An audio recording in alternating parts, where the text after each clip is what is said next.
Warning. The Dragon Between podcast may contain language and adult humor that is unsuitable for those 13 years and younger. Viewer discretion is advised. Greetings, I am Samael the Reaper, and you're listening to the Dragon Between podcast, a 5th edition Dungeons & Dragons campaign set in the Eberron pulp fantasy setting by Keith Baker. New episodes are recorded every Sunday and released on the following week.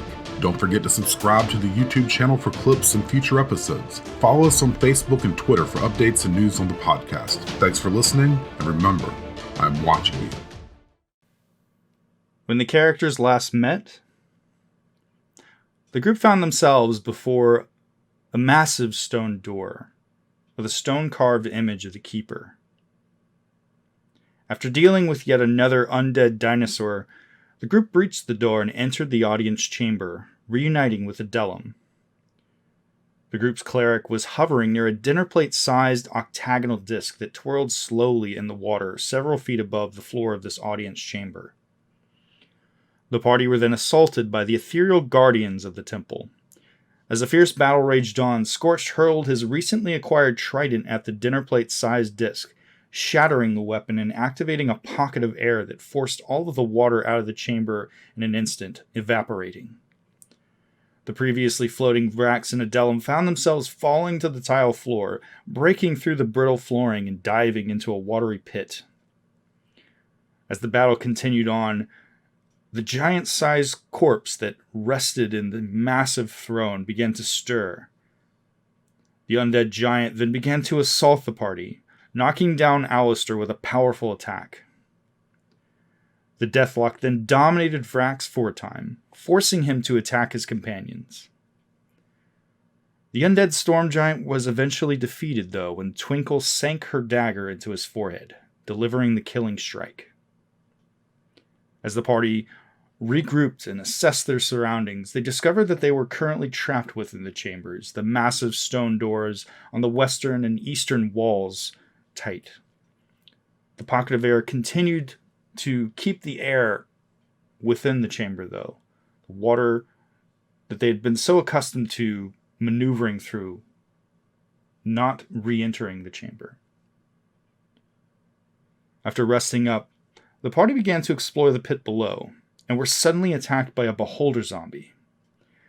The group, however, dispatched the undead creature and dispelled the magic, finally, that held the doors closed, refilling the chamber with the cold water of the Thunder Sea. The characters then traveled back to the outskirts of the city, reclaiming the Sybarish jewel that was hidden, and returning back to the temple. Upon entering the audience chamber, the group discovered that the jewel was drawn to the octagonal disc, and it was reunited, freeing itself from its hovered above the ground. The party then explored the circular door in the southern wall of the chamber and used the disc on the octagonal depression in the door, revealing a swirling orb of strange matter. One by one, the characters touched the orb and were then transported to a mysterious cavern with a waterfall feeding the chamber with chilly water.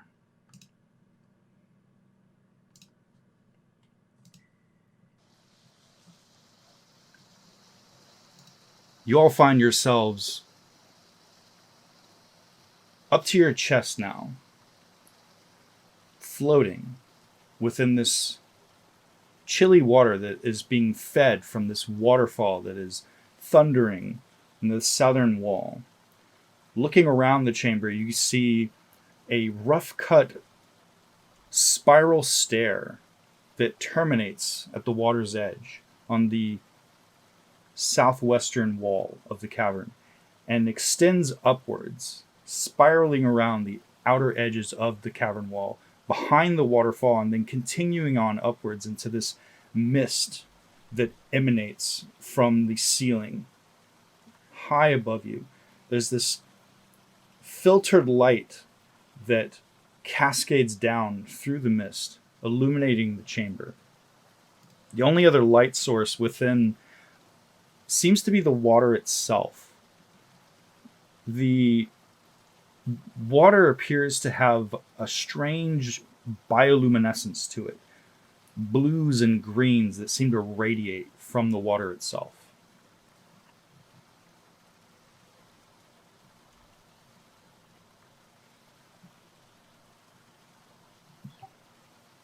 Scorch is going to make his way over to the staircase. Okay.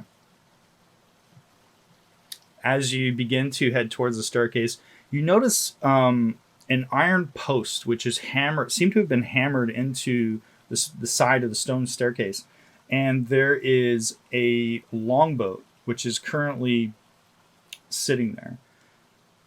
And as you're looking up, not too far from where the waterfall meets the water, you can see a 7-foot wide globe of water, which is hovering several feet above the surface of the water, just in front of the waterfall itself.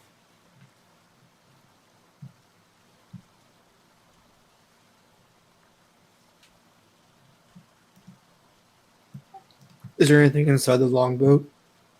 Do you want to check it out? I will check it out. Okay. As you get closer to the boat, you can see that there's not really much in it, except for what appears to be a long pole, which you would assume would be for navigation. The boat itself looks like it could potentially hold up to 7 people of at least a medium size.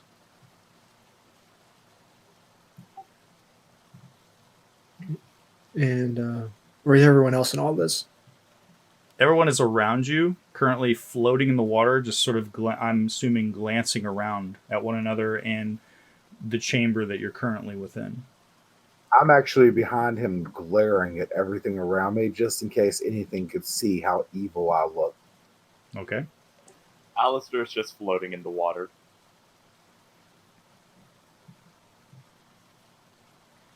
Let's see.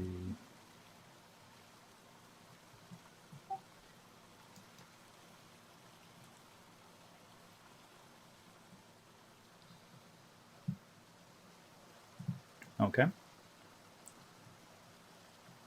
Adelum, her skeletal wings have been retracted for quite some time now. You can see she has that staff with her, and it is currently she's currently using it to float on the surface of the water. Scorched, you looking down at the octagonal disc, which when you seized it and pushed it into the swirling orb of matter, it appears stuck to your hand. And as you loosen the grip with your fingers, it appears to not want to come off of your hand. The surface of the octagonal disc is shifting in areas, and it almost appears as though the goldish bronze-like metal is sort of coming off of it and dripping off of it onto your hand and coating your hand. It seems to be spreading slowly up your arm. Is this my shield hand or my sword hand? This is whatever hand that you were holding the item with. Alright, I'll roll die. Alright, it's my sword hand. It's your sword hand? Okay. And it's currently continuing to this goldish bronze matter is coming off of the disc.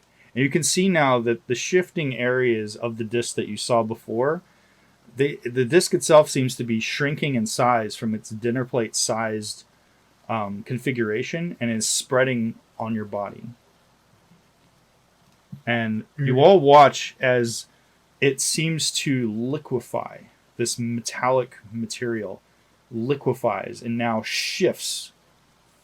First slow and now fast, spreading across your arm, across your body, and giving your entire body this bronze gold coating. And the Sybaris shard comes to a rest in the center of your chest and stays there. And after a moment, the metal seems to stop moving. And you're now covered in this, whatever this is. And you've gained +1 to your AC.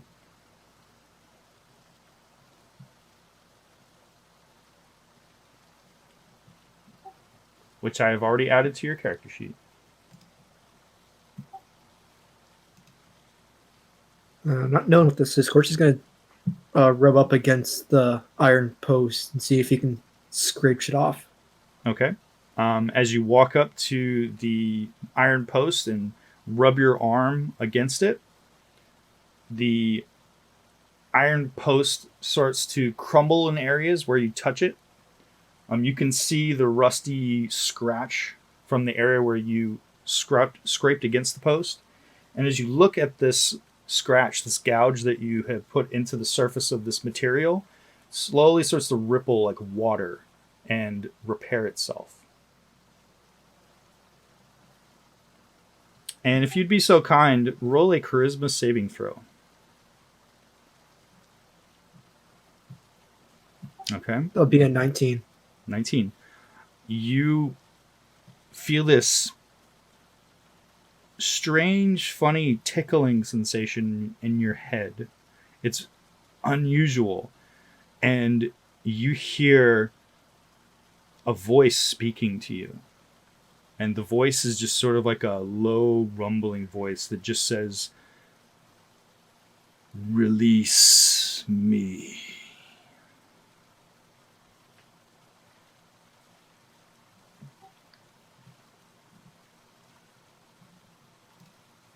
Scorch is going to say that, well, I don't have anything. And there's a pause, and then almost an emphatic and clearly impatient now. "Release me now." It's echoing in your mind.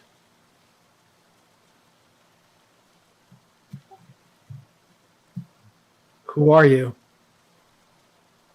The voice now is silent.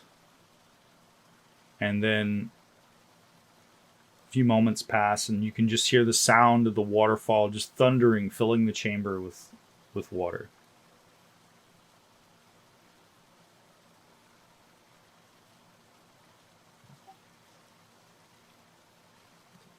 Frax, did you hear anything? That's a good question. Do I? You hear the sound of the water which thunders from this waterfall and is filling the chamber. Yeah, I'm hearing all this water. It's loud. And Nothing about this weird, ominous voice that says, "Release me"? No, I've never heard anything like that. Wait, are you hearing a weird, ominous voice that says "Release me"? No. Oh, whew, you had me worried. So each of you looking around the chamber, you all see now, can clearly see the 7-foot wide orb of water which floats a few feet above the surface of the water to the south where the waterfall is. And as you're looking around, you also see to the northeast and the northwest of this chamber, you can see where the cavern opens up into areas that seem to head off away from this chamber, in addition to the spiral staircase that heads up.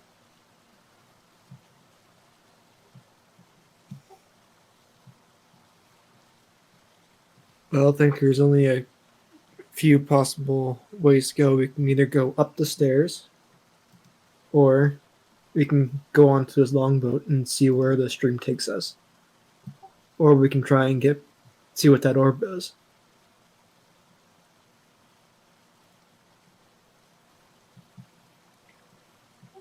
Alistair finally gets out of the water and heads up to where everyone else is. You're all floating in the water. I believe it was just Scorched and Vrax that were standing near the staircase. Yeah, I said I'm going to head over to him. Oh, okay. So, Everyone will follow. I say up as always.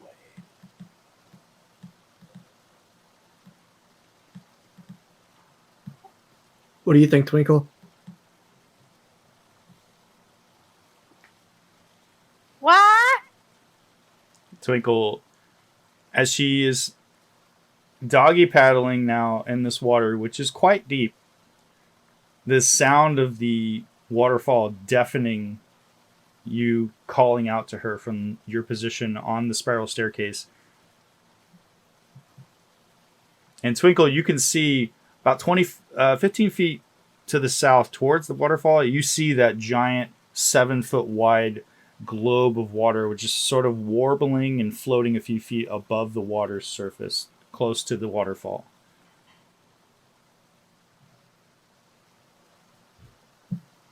I'm gonna go over there. You're going to go over there? Yeah. Okay. It's a couple of feet above you. As you begin to doggy paddle and swim through the water towards it, you can see it just above you, about 1.5 feet. It just sort of bobs, gets closer to the water, about a foot away from the water, and then floats back up a little bit. But it never seems to move too far away from the waterfall. Can I try to catch it? It's 7 foot wide, and it's currently approximately a foot above you. Did you want to try to like sort of boost yourself up out of the water and try to leap up into it? Yes. Okay. I'll tell you what the heck. Make a strength check to see how well you're able to launch yourself up out of the water like a dolphin. Is Twinkle actually smart enough to realize that's 7 foot tall and not something just tiny in front of her? As you look out over this basin of water from your position on the spiral stairs, you watch as Twinkle leaps up out of the water towards the 7 foot wide water globe. And immediately, as soon as you touch the globe of water, Twinkle, you are sucked into it. And the water globe starts moving out of the chamber to the northeast. With Twinkle inside it. Twinkle, you are spinning slowly in the globe of water, and you feel as though you can actually breathe air. Even though you're completely enveloped in this globe of water, you can breathe absolutely fine. And you can see your friends getting smaller as you move away within the globe of water. And I'm a wave. Twinkle is currently floating away slowly away from all of you. Oh dear, should we follow her? Should we rescue her? Is she okay? This kind of thing tends to happen, but yes, we should. And what would you guys like to do? We are following Twinkle. Okay. She's moving about 10 feet every 6 seconds right now. So she's already exited the chamber and seems to round a corner, and you can no longer see her. My movement speed is all kinds of fast. I'm catching up. Okay. I'm flying after her. Okay. And what about you, Scorched? I guess Adelum and I will follow after the rest of the group. Okay. The two of you, your movement speed will be halved. So Vrax is able to get far ahead. Alistair, you're able to follow also, flying down the chamber. As you get to the end, you can now see, as you curve around the corner of the chamber, you can see that the globe is continuing on down this curving passageway. You can see that the water from that basin seems to be flowing in the direction of which the water globe is moving. And as you pass through the passageway, Twinkle, looking around, you can see that it branches off and the water seems to dry up, get a little bit you see a passageway just to the east that seems to open up into another chamber. And within that chamber, you can see it just a series of stalactites and stalagmites and some sort of cage that appears to be sunken into the water. And as it continues on, you can see now that there is a waterfall that appears to be about 20 feet high. that falls down into another chamber. And as you pass through there, are the rest of you continuing to follow? Yes, I am anyway. Okay. You were all seeing the same thing. The water is very cold.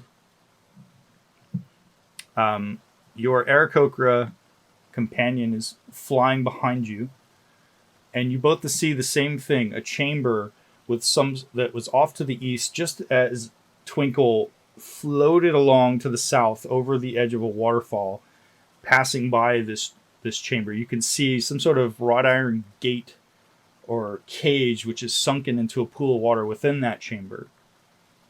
And you just catch a glimpse of what looks like something small sitting on a rock within the chamber, a few feet away from the sunken cage in the ground. Do you continue to follow after Twinkle, or did you want to go into that chamber? I'm following Twinkle. You're following Twinkle. Okay. There is a waterfall coming up right now.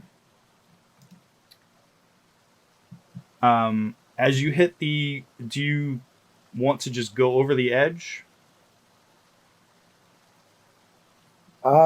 Yes, I shall. Okay. So the current pulls you quicker towards the edge. I need you to make a strength saving throw as you go over the edge. Okay. You tumble over and dive down into the chamber that this waterfall is feeding and find yourself swimming back up to the surface, spitting out water, and you look and you see a little island within this chamber, and there's a corpse floating off in the distance that is illuminated by the bioluminescent blues and greens. Far behind you, you can hear echoing the sounds of Scorched and Adelum, who are sort of treading water, attempting to come behind you all. I'm going to contact them on the ring really fast and tell Scorch and Adelum to check out that side chamber and for Alistair to come on down to where I'm. Okay. I can hear you, you know. Oh, there you are. I wish you quit being such a creep sometimes, Alistair. I mean, I like you. I really do. But you are like the worst kind of weirdo sometimes. Says the one that stands in the corner as I shower. What? I don't know who that was, but that wasn't me. You should be really bothered by that. Anyways, what do you need? Let's go check this island out. As you entered into this area, you just watch as the 7-foot wide globe with your companion, your goblin companion, is now gone. Has continued off to the southeast and around a corner and is gone. As you slow down and approach this island, she's gone now. She's gone past you. You had just caught up going over the waterfall's edge. It like accelerated you and threw you out over it, and now she's gone. Oh, I thought we were going in the same direction she was going in. You were following her, but that globe of water continued on. It kept going. Oh, it didn't go to the island. Okay. No. And I should mention that also, I forgot to mention Scorch and Adelum. You noticed that shortly after your companions left the chamber, another 7-foot wide globe of water rose up out of the water and is hovering in the same place where your companion is, empty. Or where your companion was when she entered into the globe and left the room.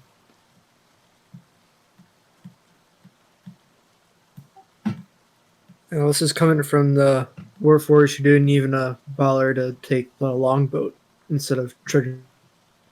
I mean, you can retcon and say that you decided to use the longboat instead. No, I don't think Scorch has the foresight to do that. Okay. I was gonna say, we were gonna get to the chamber. I was like, probably would have been better to take the longboat instead of trudging through that water, Adelum. You're probably right, but it's too late to go back. If you want, we can go back and get it. Y'all aren't down the waterfall. Y'all could do this. I'm assuming we've got our rings active while we're still talking, so I hear this. Yep, you can say that you have your ring. Yeah. You can only hear your friends if they're using the ring to communicate with you. Are they? That's up to them. No, he told us to go check out the cavern. That's what we're gonna do. Scorch, we don't know what's in that cavern. We shouldn't take the longbow.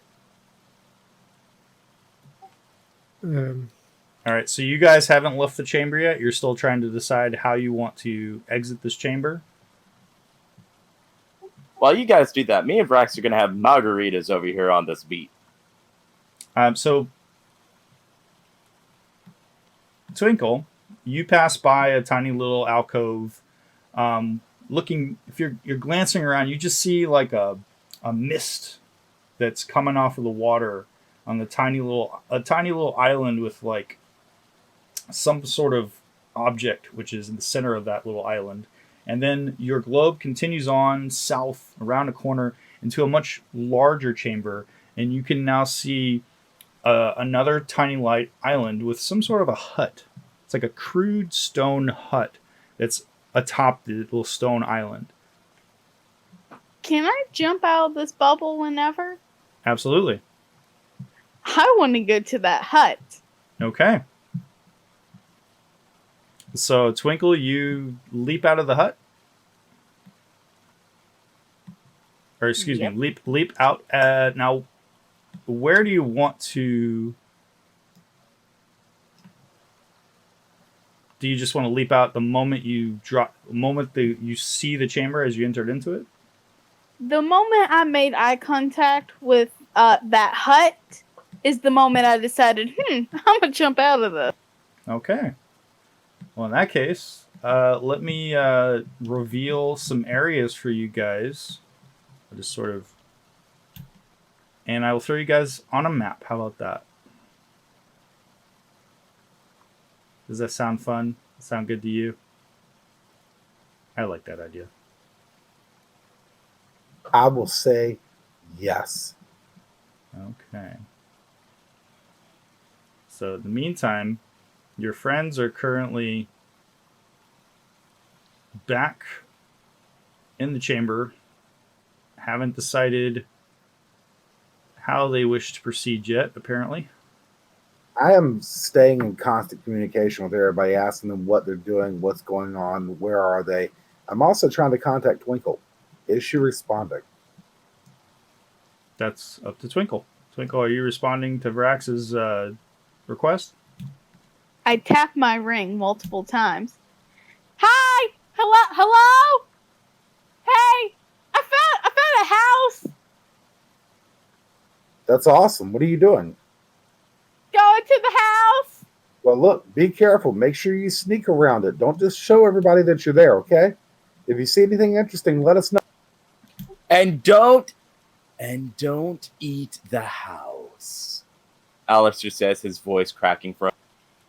So, before we go back to Twinkle, back in the little basin area,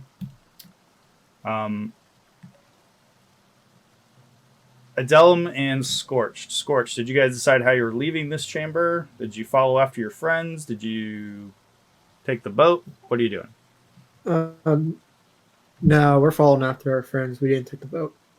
But Okay. Scorch is going to cast light on himself, so that way there'll be some light. Okay. So you see the same things that your companions saw. You see that there's, as you went through a passageway, you saw this chamber that was there's some sort of like a cage off in the distance, and there was something sitting on a rock near to it. As your companions passed by,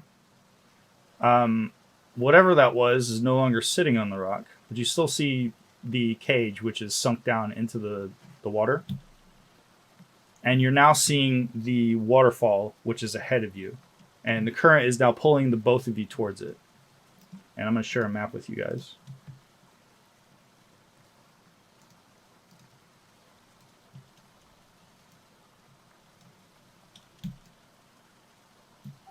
This map's huge. Yes, it is. That's what she said. Damn it, he beat me to it. Well, I didn't say anything, so.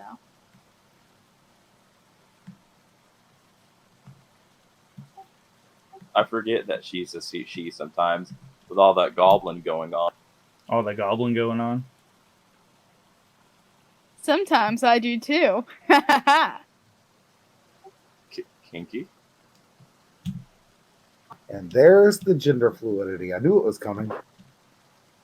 So, as you're dropped out of the globe of water, Twinkle, the globe of water just sort of pops and is no longer there. And the water just sort of, as it pops, the water just sort of rains down on top of you and splashes on the water, making a loud noise.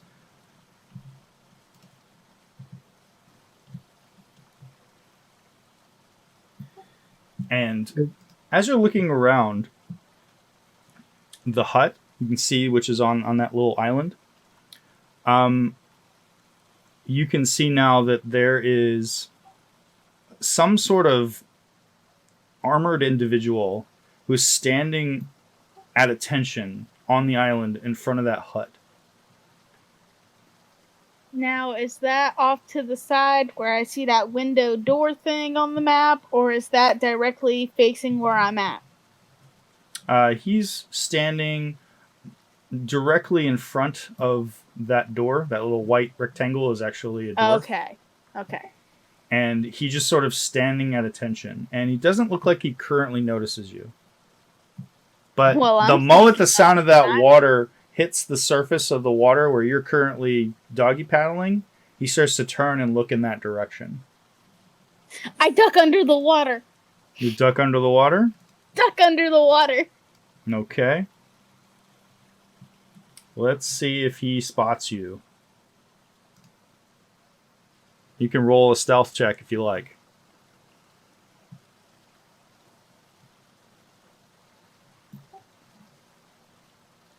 Okay. So you sploosh under the water. Let's see. Your passive perception. Roll Twinkle with her passive perception of 15. And when you duck under the water from your position, directly behind that little island, you can see two more of those knights, and it looks like they are mounted on something, but it almost seems like they're mounted on nothing. Like they're both straddling nothing, and they're pointed away from you. They have their backs to you in the water, just sort of like hovering in the water, underneath the water, but their legs are in like an orientation that looks as though they are mounted on something. And that's behind the hut, right? It's behind the hut and the island in the water. It's faint, but you can clearly see in the water the bioluminescent blues and greens highlighting their bodies under the water. Back within the chamber, Scorch and Adelum, you were being pulled towards the waterfall. Do you stay, or do you continue towards the waterfall in the direction where your friends went? Is this area right in front of us, is that a wall or is that solid ground? That's solid ground. Scorch is gonna go over there. He's gonna help Adelum get onto the dry land. Okay. The current is strong, but it's not so strong that you can't make your way over towards it. So if you'd like to, Adelum, you can take his assistance and get up onto the dry land. I will do so. Also, question: can we see that Scorch has changed? Oh yeah, he's a very much so a very clear change. Before, Scorched had what appeared to you as though he was damaged. He, just in his namesake, he appeared to have blackened complexion to his body. But with this, whatever this coating is, he is now a bronze gold color. The green and blue bioluminescent water reflecting off of the surface of his body. And you could see the Sybaris crystal, this orangish crystal, is in the center of his chest and is thrumming with energy. With Scorch's help, when Adelum reaches land, she's sputtering water, and she says, "Scorch, what's happened to you?" She reaches out and touches his. I don't know. I touched this disc and it got stuck to my hand, and all of a sudden, when we got down here, this disc kind of liquefied and it got attached to my armor. I tried to scrape it off, but that metal or that iron rod back there just broke. She just turns her head to the side and gazes at him, taking it in, but doesn't say anything.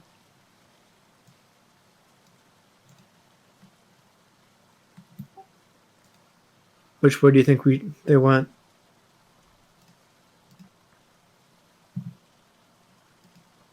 Scorched and Adelum, you now hear sort of like a cackling, giggling noise that is coming from that chamber to the northeast behind you, and you hear the sound of a voice of what you assume to be a small person or a child. It says, "Ha ha ha, I knew where they went." And as you turn to look in the direction, creeping around the corner of the cavern wall, you see what appears to be a female half-orc child. And she's wearing sort of ragged clothing, and she has a dagger that's tucked into her belt. And she just sort of looks at you, just sort of like creeping around the corner, staring the both of you down, saying, "Ha, you're new." My God, Twinkle, what happened to you? I'm not a twinkle. You look like a twinkle. Hello, little one. You said you saw where our friends went? Yeah, they went over the waterfall. I can take you to them. Did you want to roll an insight check? Sure. I'll tell you what. I will let Scorch do it with advantage.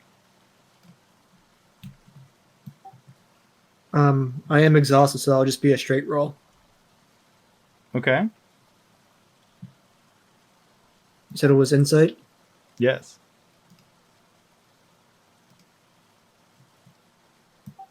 That'll be a natural 20, but that minus will make it a 19.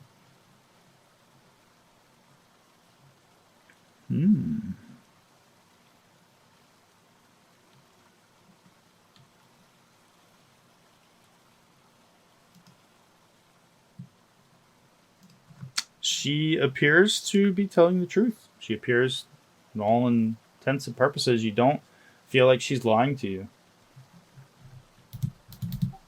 But you do pick something up off of her. It's strange. You're not sure exactly what it is. I think we should follow the strange twinkle.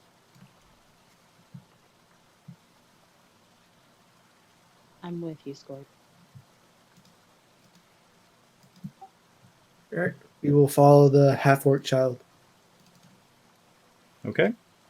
As you watch, the half-orc child is currently walking along, sort of pitter-pattering. And as she gets to the surface of the water, she's sort of like, "Oh, ha!" And then just suddenly just starts walking along the side of the cave. Walks up the side of the wall and is now walking along the edge of the cave wall. And she looks back at you, her body planing out horizontally, and waves to you, "Come on, come on!" And she disappears around the corner. Now, within the chamber below, Vrax and Alistair, as you turn, you could hear now that sound of that child's voice over the sound of the waterfall. And as you look back, you see a half-orc child walking along the wall. And as she comes around the corner, she looks in your both your directions. She goes, "Hi, your friends are on the way." We're just going to wave. Okay. Alistair will just stare. He won't wave, he'll just stare. But he will croon his head to the side. Okay.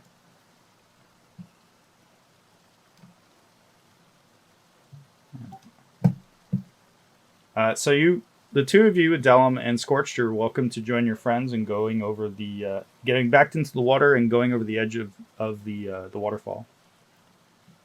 And if you do so, I'll need strength saving throws from both of you. And can we just jump from this plot of land that we're on right now? Jump into what? The water? Yeah, you can just go right back into the water. The water comes up to the surface of that dry land that you're standing on. No, I'm talking about to get into the cavern that Alistair and Vrax are in. He's talking about going this way into a wall. Yeah, that's a wall. You can't go through that. I was just making sure that wasn't just some inclined region. Any area on the map that's grayed out is a solid wall, unless I reveal it. I guess we can get back. Okay. Well, I'll need strength saving throws from both of you. I will roll for Adelum.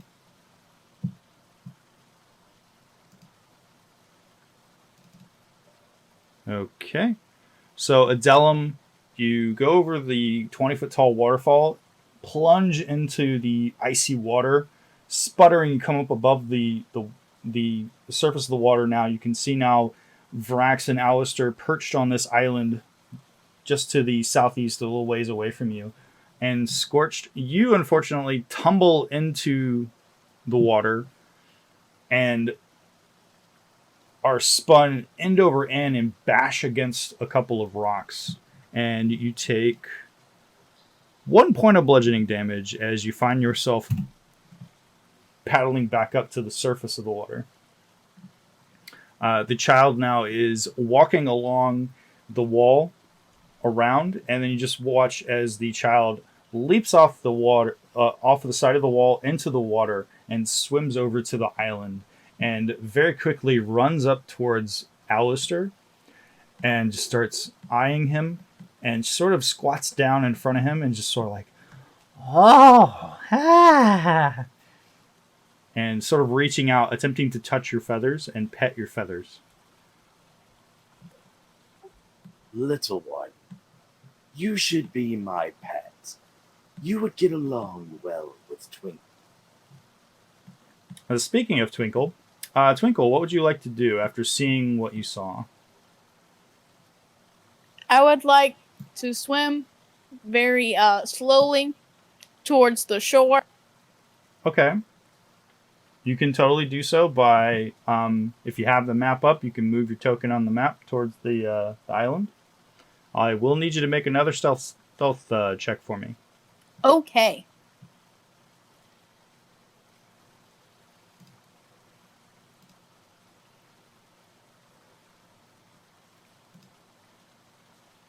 Okay. So, as you're getting closer to the island and you emerge from the water, you slip on the very slick rock.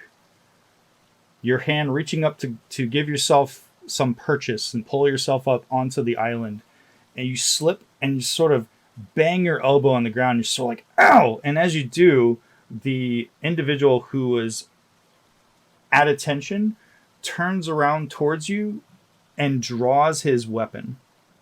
Ah! Fuck!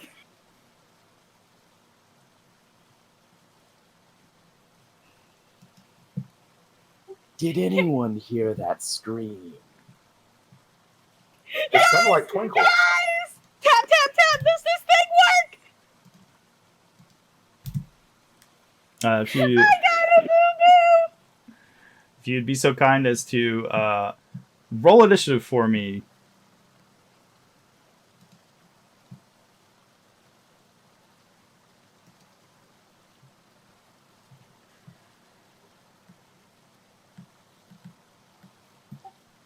Would this be for everyone? This would be for Twinkle at the moment.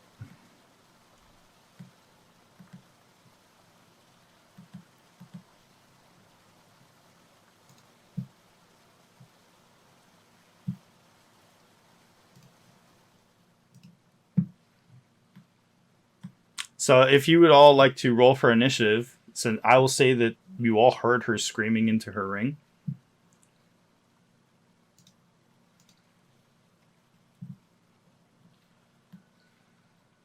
Not too far away from where you are, Twinkle, these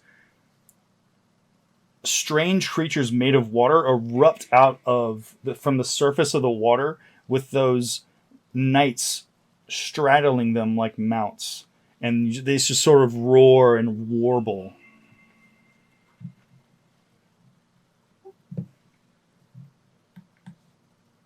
And Vrax, it is your turn, my friend. You heard the sound of your companion yelling somewhere off in the distance. I do not hesitate whatsoever. Okay. You can move your full movement if you like. That's 60 foot. Yep. Jumping into the water, you rush through towards the sound of where your companion went. I'm going to yell in my ring, Twinkle, get out of there. Come back towards me.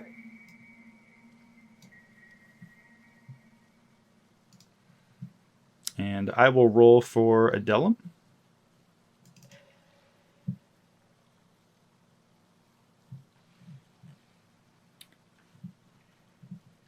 And is that the end of your turn, Vrax? That is the end of my turn, yes. Okay. On Water Weird number 1's turn, it rushes weird. towards Twinkle with a knight on its back and attempts to constrict her.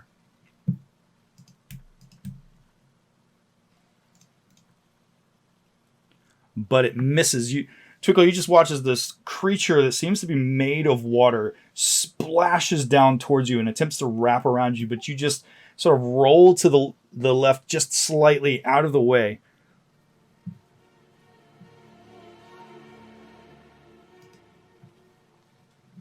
The other Tide Knight now rushes towards you, Twinkle, and draws his he's already pulled out his longsword, and he rushes towards, his short sword. He rushes towards you with his short sword drawn and attempts to stab you with it.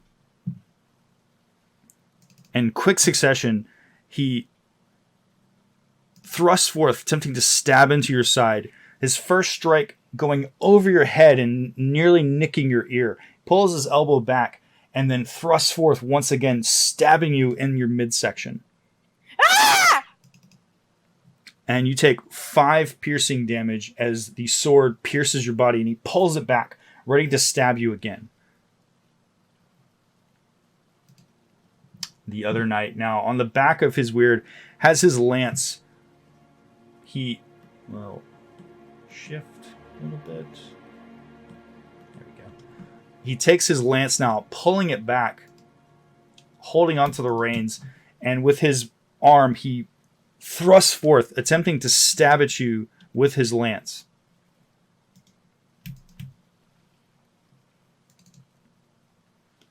And he sticks you in your arm. You just feel the pointed edge of his lance piercing through your armor into your skin. And you take 11 piercing damage from this lance. He now yells out, pulling back his lance, looking like he's going to do it again. And Twinkle, it is your turn.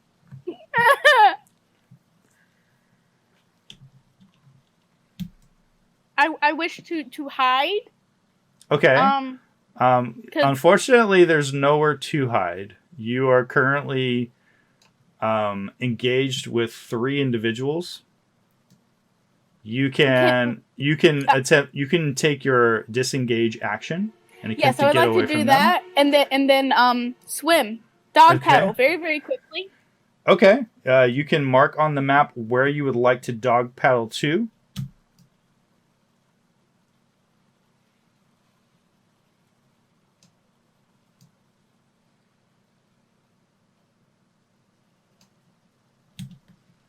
I know it's a big map, so if you need some help, you can just say, I go back towards my friends.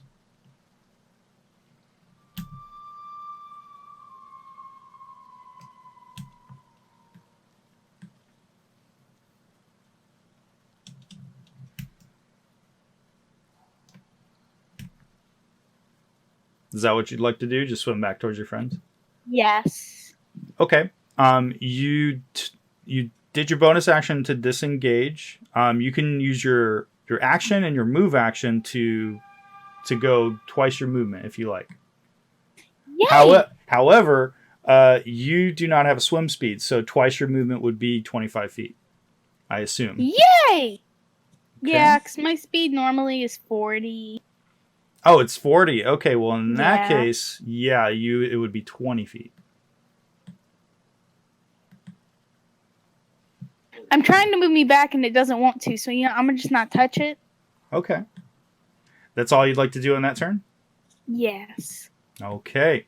As you swim away from these individuals now, you can just hear them yelling in some sort of strange language.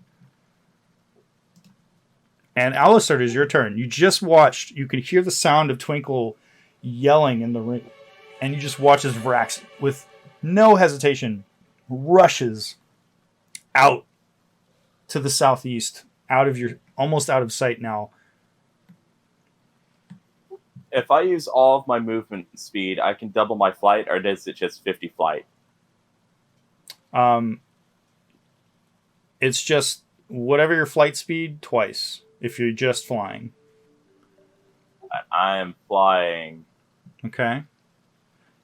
Now, and double on moving, so I'm using all of my speed. So for your flying ability, let's take a look. I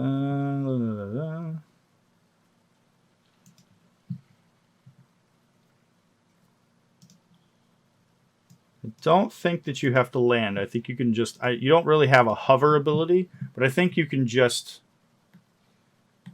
fly. So it's a flight speed of 50, correct? Yes, so doubled using double movements 100. Okay.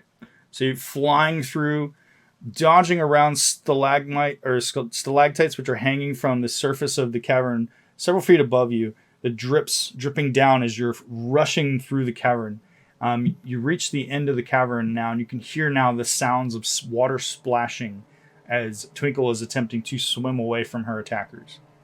Is that all you wish to do? We're coming, Twinkle. Yes, that is all I would. Okay. The Tide Knight's turn. He holds his action. And on the Water Weird's turn, it swims, rushing through the water and getting right up to you, Twinkle. Ah! With the knight on its back. The Water Weird attempts to attack you. And you just hear this undulating sound of water just jetting. And all of a sudden you just feel this whoosh as this thing critically hits you.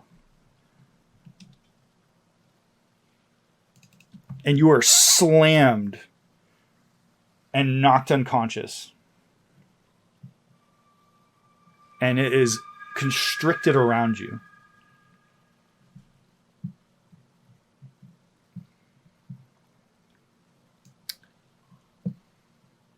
And you, once before, heard the sound of your companion Twinkle screaming into her ring is now silence. She is no longer screaming.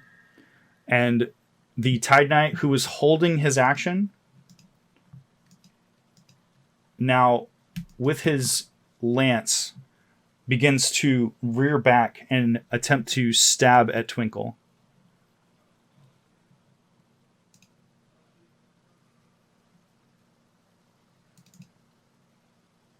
But manages to miss her from the undulating snake-like water weird which is curled around her, constricting her unconscious form.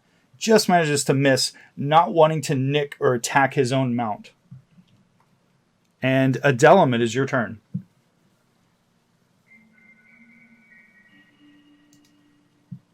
I would like to move closer to where Twinkle is.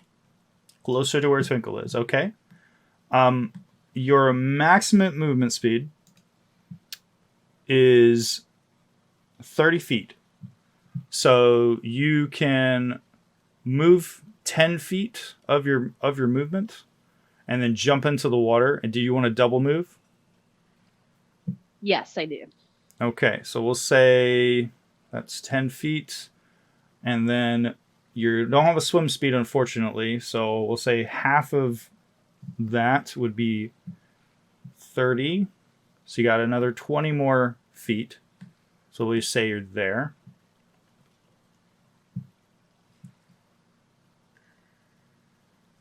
Whoops, actually you'd be more there. There we go.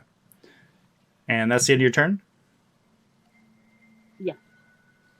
The child, which was standing next to you, Adelum, and watched as Alistair launched into the air and went off, just goes, "Where's everybody going?" And is just sort of hands on its hips looking at you, Scorched. And it is your turn.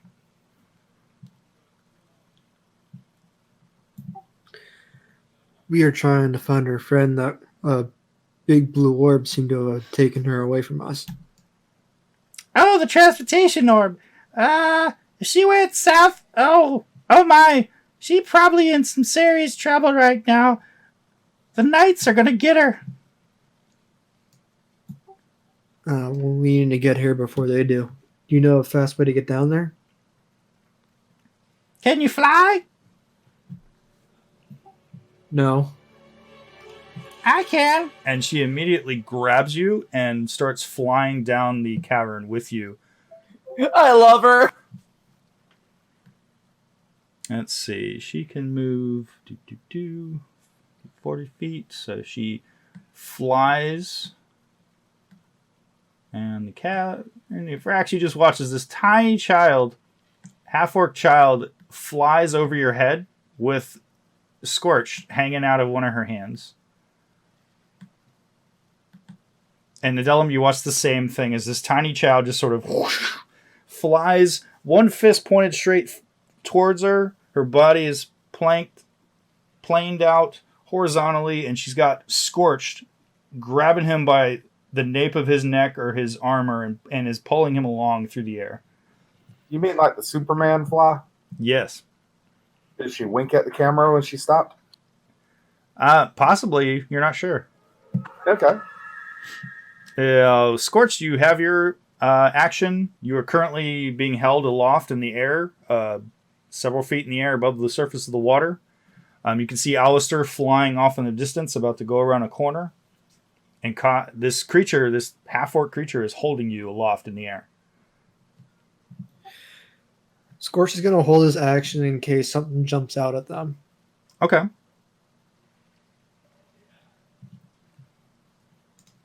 That'll be his turn.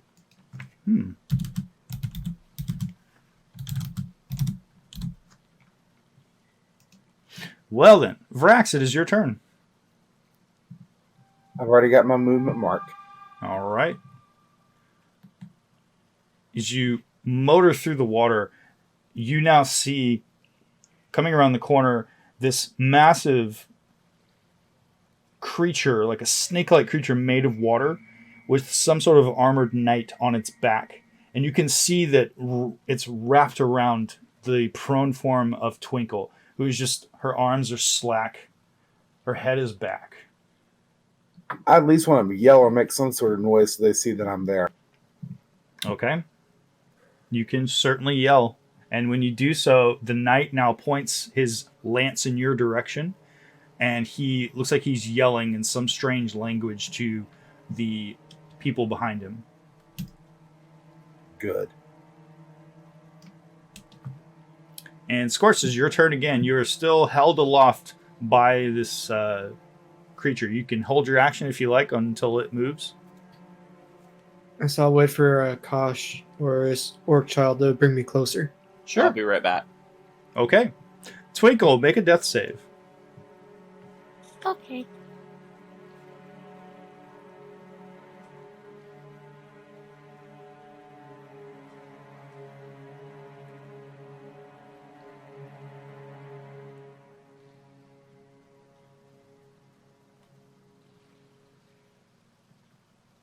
That is unfortunately one failure. You have failed one death save, Twinkle. Oops. This is on Tide Knight number 3. He now heads back towards the hut.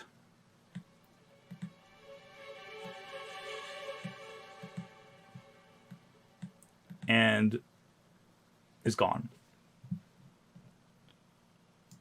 Tide Knight number 1 now is going to hold his action and direct his water weird to go towards you, Virax.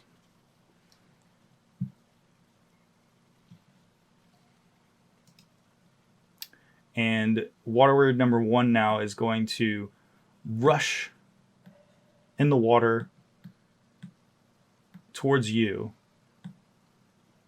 carrying aloft the knight on his back. And as it gets close to you, you just watch as it rears up and then splashes down as it gets close to you and attempts to wrap itself around your body. But you just manage to move to the side out of the way as it does so. On Kosh's turn, Kosh continues to fly, bearing you aloft. As it gets around the corner, it can see that Vrax is currently intent on battling this creature, which is up in his face. What would you like? You can yell out something to her as she is moving. You do have an held action. You can just speak to her.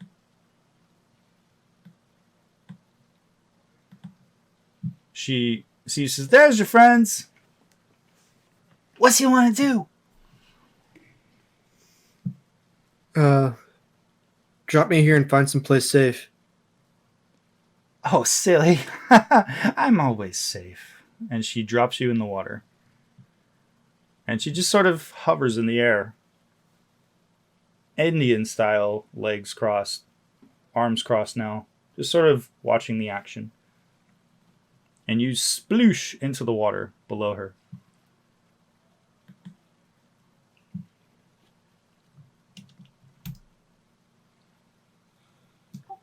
I'll use my action to dash up behind Vrax. Okay.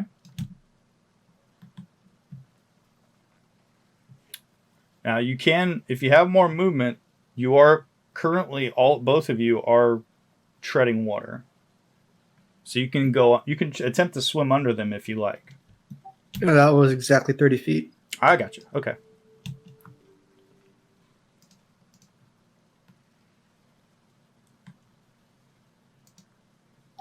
And it's Kosh's turn. Okay. On Kosh's turn, she's just looking a little bored. And she's sort of like laughing. You all are funny. Real funny.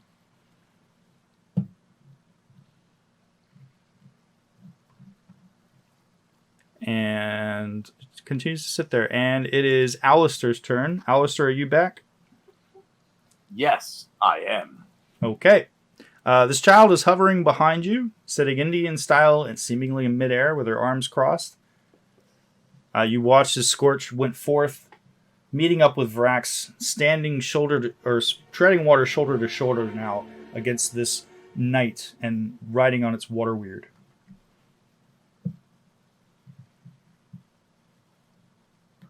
Alistair, not seeing his friend there, is going to keep flying past them, knowing that his friends have it handled.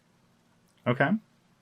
And as you get towards the chamber now, you see that other knight with the water weird holding Twinkle's prone form within it. I'm going to look around on the cavern walls real quick to see if I can find just 3 pebbles laying. There's tons of pebbles and rocks on the dry land around you. I swoop down real quick and I grab a handful and I cast. Where you are currently, there's nothing for you to grab, unfortunately. Dry land. Yeah, you're coming out. Yeah, you've just started to come out into the chamber, and you can see dry land that's just beyond the water weird and this knight. Then I'm gonna double move to get to the land over here and just hover over it, kind of. How far up are you? How far up are you? We'll have to have a conversation later on how Aarakocra, because Aarakocra don't have a hover. So we'll have to figure out how that works exactly. For the sake of we could just say I'm closer to the ground. I'm okay with that. I'm a bit closer to the ground. Yeah, because I think if you have a fly speed and you don't have a hover, I think you actually have to land as part of the end of your flight. But we'll figure that out later. For now, we'll just keep going forward. Okay, so you fly over him. He's looking up at you. How far away from him are you when you fly past him? Seeing as at the moment I'm not engaging, I'll probably go along the walls out of his way. Okay.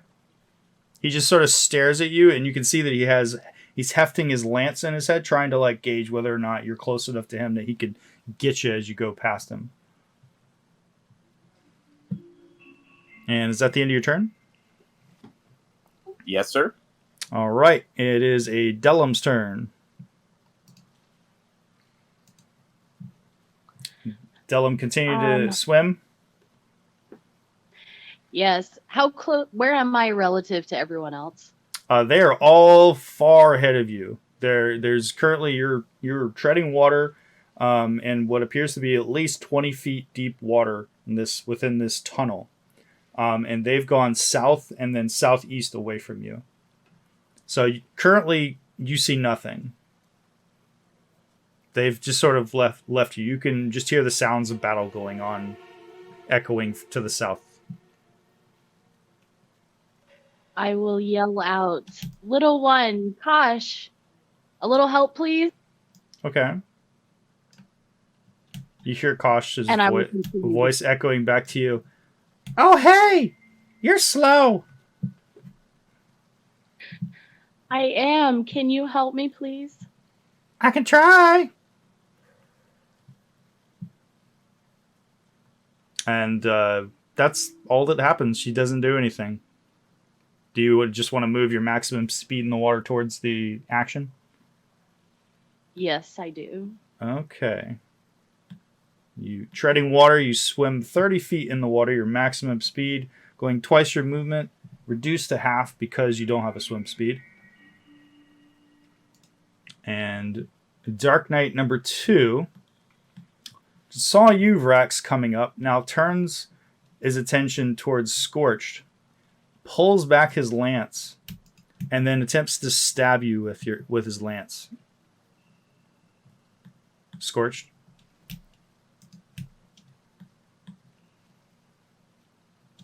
Would you like to attempt to put up shield or anything?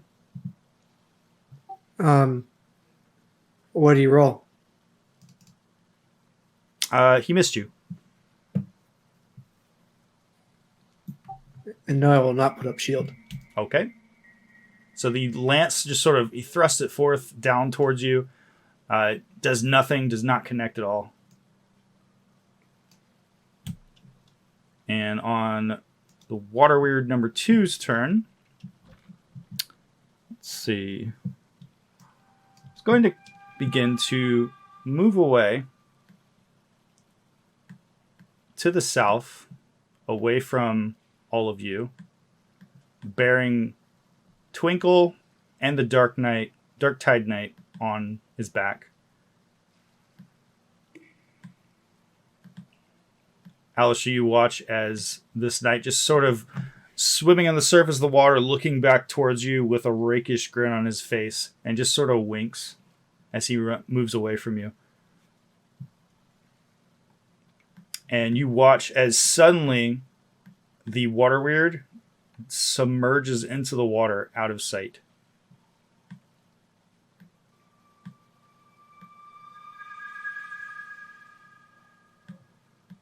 Taking Twinkle and the knight with it.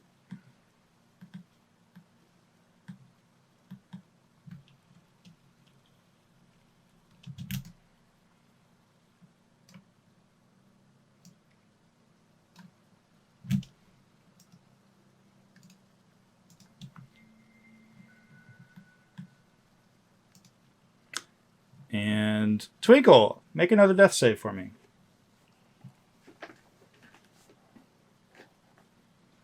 Whoops. My bad. Okay. So that is a success. I'll take that other success off. Thank you. You're not dead yet. Yet. Correct. And Alistair, it is your turn.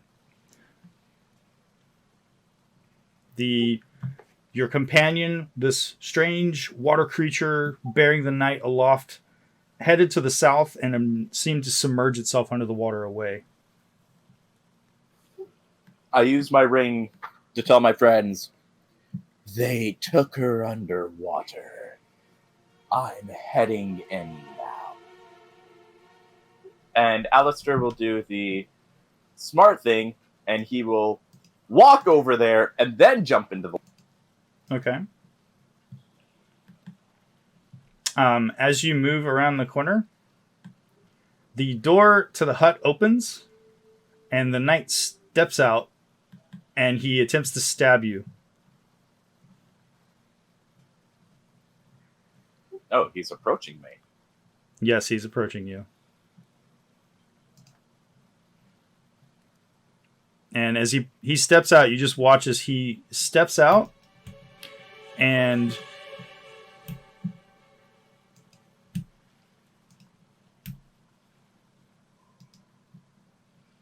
you just watch as he steps out and and then attempts to stab you with his lance.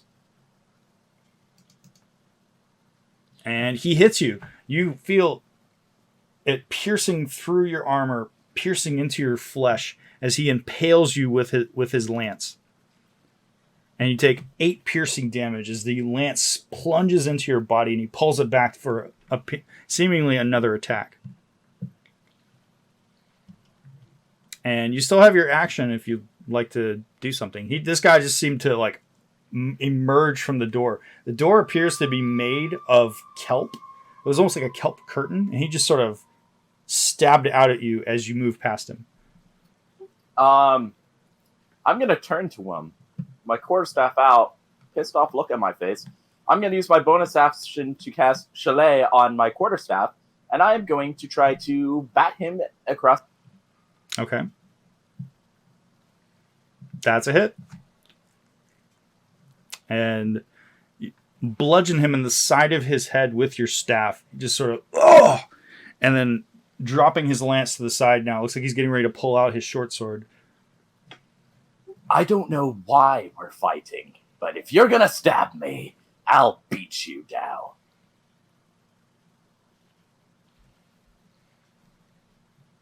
And just so we're clear, he was stabbing you because you move within 10 feet of him. Just so anybody wonders how he was able to attack you. He did an opportunity attack on you. Scorch, it is your turn. Scorch is going to go underwater and disengage from these two and see if he can help Twinkle at all. Okay. You're going to disengage and just move? Yes. Okay. Swimming under the water weird, you just feel the undulation of this creature.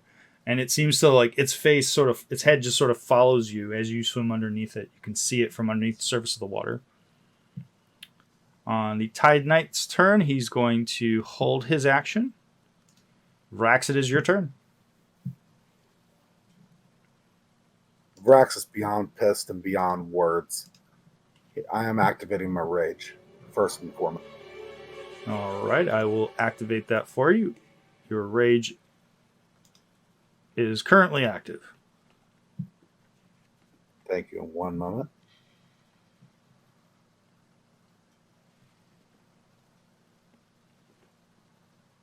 My longsword, my flame tongue longsword is not active at the moment.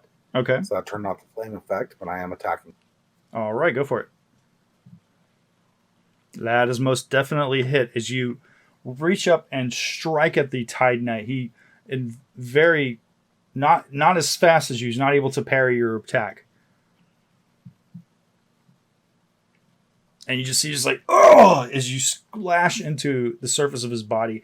He himself, he's festooned with armor that appears to be made out of crustaceans. It's like a chitinous armor.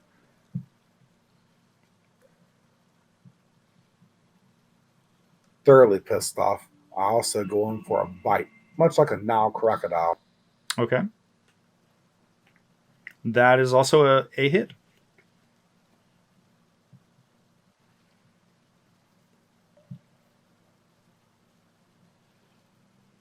And from where you bite him, he just sort of reaches down and like is clutching at the wound. Very well. I will end my turn. Okay. The water weird now is turning its attention away from you and attempts to constrict Scorch. And Scorch, it just manages to miss. You feel the force of the water disturbance as this thing attempted to constrict and pull you in.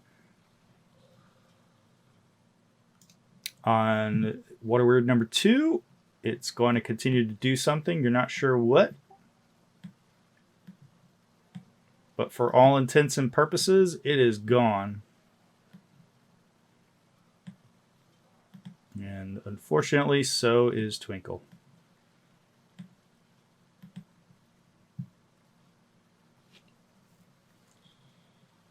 On Kosh's turn, Kosh is going to rush towards Adelum,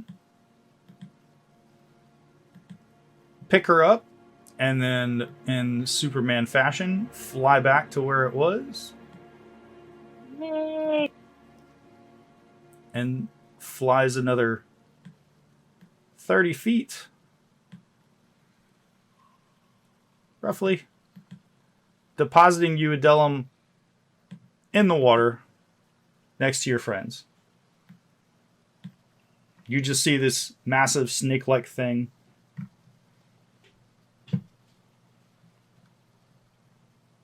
And it is your turn.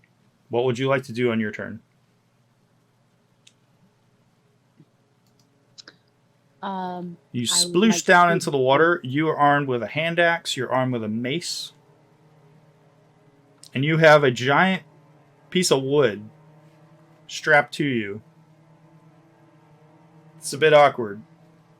It's like you're walking around with a sapling on your back. Or not a sapling, a young tree, I should say.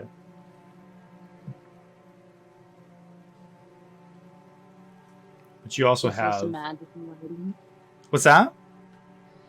Is this a magical item? Is this a magical item? It is indeed a magical item. But unfortunately, you're not attuned to it. And you also can't wield it because it is giant-sized. However, you do have your mace. You also have magic abilities at your disposal, healing abilities.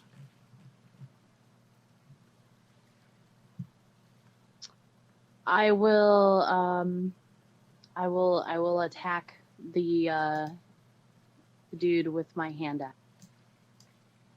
Okay. Unfortunately, he is a little bit too far away. Vrax is in your way. So you'd have to swim to get to him. Did you want to do that? Yes. Okay, I'll say that you swam just behind him I'll say that you have advantage. It's kind of a weird angle, but I'll say that you have advantage on your attack. And what did you want to attack with? With my hand axe. Just with your hand axe? All right. Okay.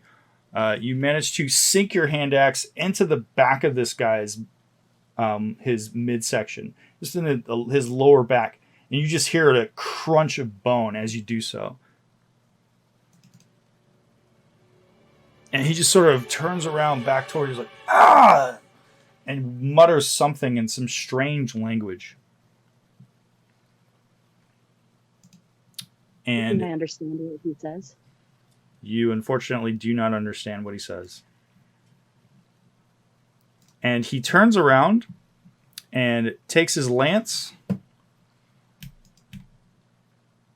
Whoops. Sorry. And attempts to stab you with his lance. But just manages to miss. The lance just sort of skates off your armor. On Side Knight 3's turn. Oh, wait. You know what? I forgot. He has 2 attacks. Haha. But he can only use 1 when he uses his lance. Good to know. The Tide Knight now, with his short sword out, Alistair, attempts to stab at you.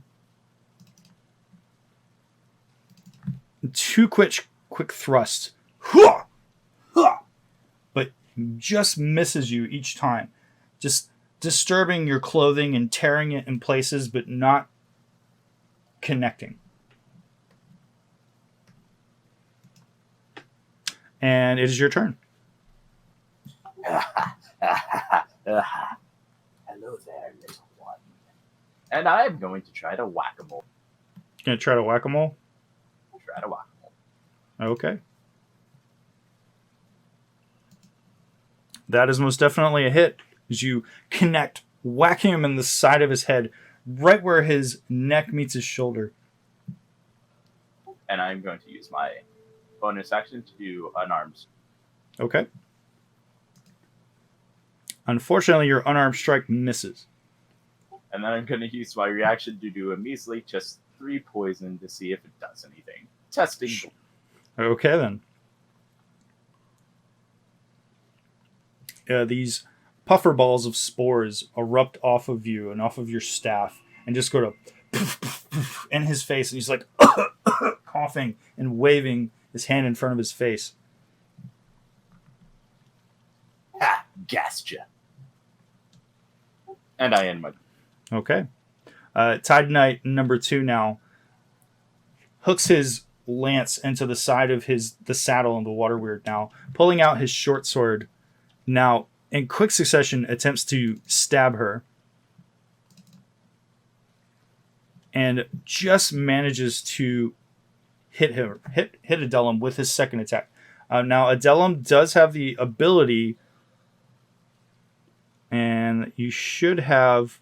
Yes, you can use your reaction and a spell slot to put up a shield, which will prevent that attack from connecting. Did you want to do that? Yes, definitely. Okay. So, an luminescent yellowish energy field just erupts, and you just see the sparks as the short sword sort of scrapes and glances off of it in this display of magical power. And he just sort of grimaces and growls in your direction. The water weird now is going to attempt to attack you yet again, Scorched, attempting to constrict you. But just manages to miss you once again. And it is your turn. Scorch is going to disengage again. He's going to move 15 feet down into the cavern. Okay. Swimming through the water. Off in the distance, you can just see an island with a stone hut at the center of it. Is that all you're going to do? I'm also still underwater, so I don't think I would see that island. Okay. Well, in that you do see where there's land or ground which is breaching the surface. You can see it rushing up towards the surface of the water. So you would see that there's something there directly in front of you. The water does end 20 feet in front of you. Do I see any signs of Twinkle? You unfortunately do not. My And turn. Twinkle, if you'd be so kind as to make a death save for me. That is another success. Hey! You're not gone yet. Keep on fighting the good fight. Vrax, it is your turn, my friend. Very well. I'm activating the Flame Tongue Longsword. Okay. As you speak the command word aloud, the flames erupt on the edge of the blade, and you critically hit, striking down onto and cutting off the head of the knight. It splashes into the water, and when that happens, the water weird now screeches this strange warbling noise.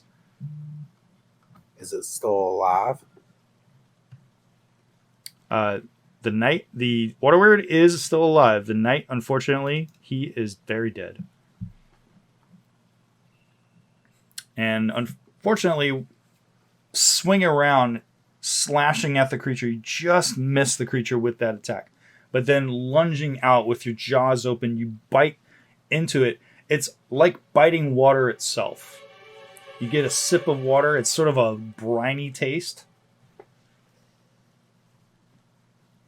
And I will end my turn. Okay. On the Tide Knight's turn,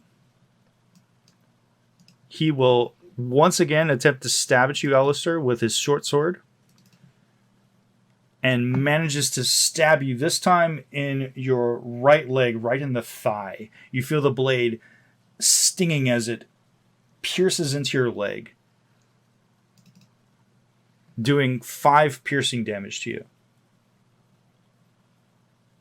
And he just sort of chuckles to himself. And on that turn, I would say for all intents and purposes, that one is gone. And it is your turn, Adelum. The knight slips off out of the saddle. His foot is still caught in the saddle, so his decapitated body is now limp and flopping around. The water weird now appears to be quite agitated. I will move toward the water weird and attack him. Okay. What would you like to attack him with? I will again attack with my hand axe. Okay. As you slash into the water weird, I'll say that you have advantage on this. You are technically... I'll say that you could technically flank on this. Why not? So you slash into the water weird.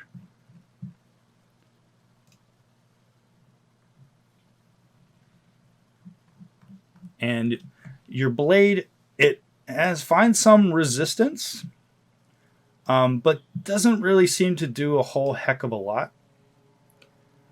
Your blade passes through. It's literally like when you take a spoon or an object and you just sort of skate it through the surface of water. You feel the resistance as your weapon pulls through it. And would you like to do anything else?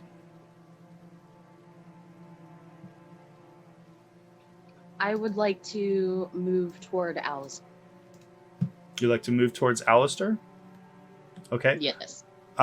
You will take an opportunity attack from the creature if you do so.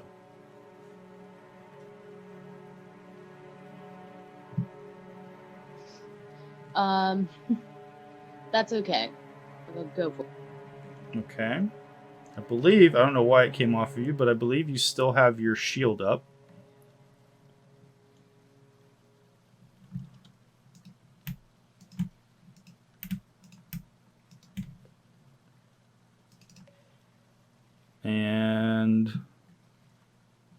Unfortunately, it hits you. And it does 12 bludgeoning damage to you, and you are now currently wrapped up inside of it and you can't breathe. Actually, no. You can breathe. You have your capper water breathing on. But you're currently grappled and restrained by this creature. On Kosh's turn, Kosh is just sort of giggling. You people are funny! And Adelum, it is your turn again. You are currently grappled and restrained by this thing. You can't move. You can attempt to break free if you like. Yes, that's what I want to do. Okay. That is done so through an escape check, which I can roll for you if you like.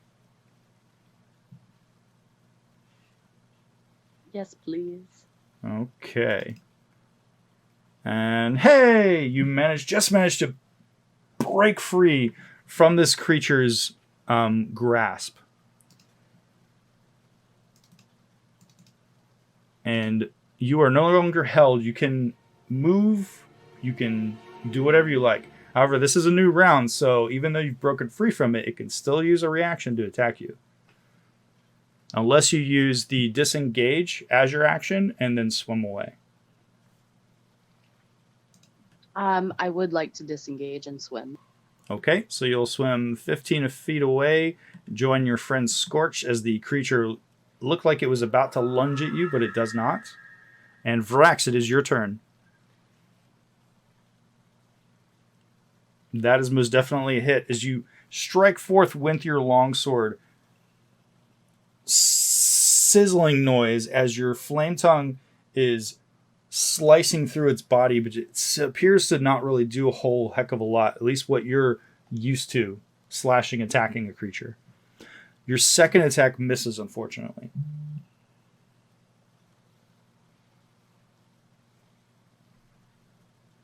All right, I'm a turn. In your turn? Yep, that's it. All right. On Kosh's turn, Kosh is just going to sort of lazily fly above you all. Just sort of flies over and then lands on the island.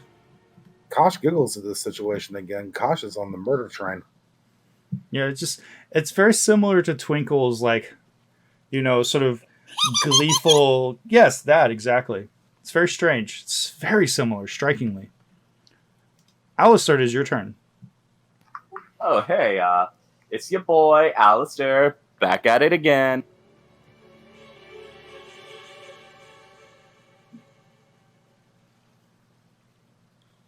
Okay, what would you like to do, Alistair, since you're back at it again? Back at it again, smacking people upside the head.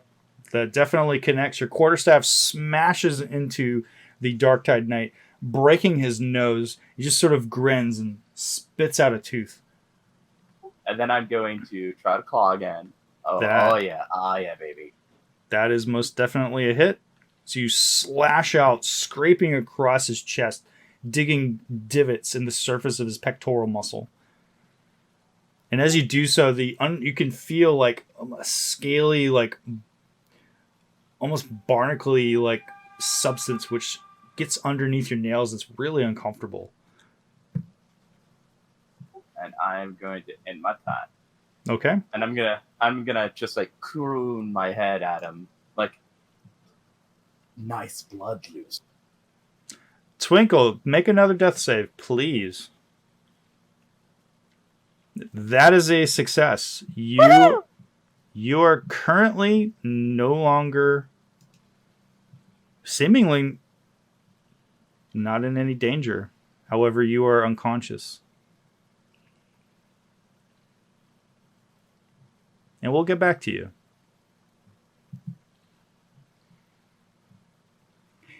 The water weird now is going to rush forth towards Adelum and Scorched, and then lunges, and you can make an opportunity attack if you like, Vrax. Yes. It lunges towards Adelum. That is a hit. As it moves away from you, you slash into its body. It then, like a snake, sachets and arcs out plunging into the water, attempting to constrict Adelum once again. But that's a natural 1. Darktide Knight number 3 now, dropping his arm down low and then thrusting forth in quick succession, attempting to kill you, Alistair. Misses with his first attack, but connects with the second one, this time stabbing you in the shoulder, dealing 7 piercing damage to you. And Scorch, it is your turn. You can feel the water disturbance behind you as this weird is coming at you. Scorch is going to turn around and grab the weird's whiskers, and he's going to cast Shock and Grasp on it. Okay.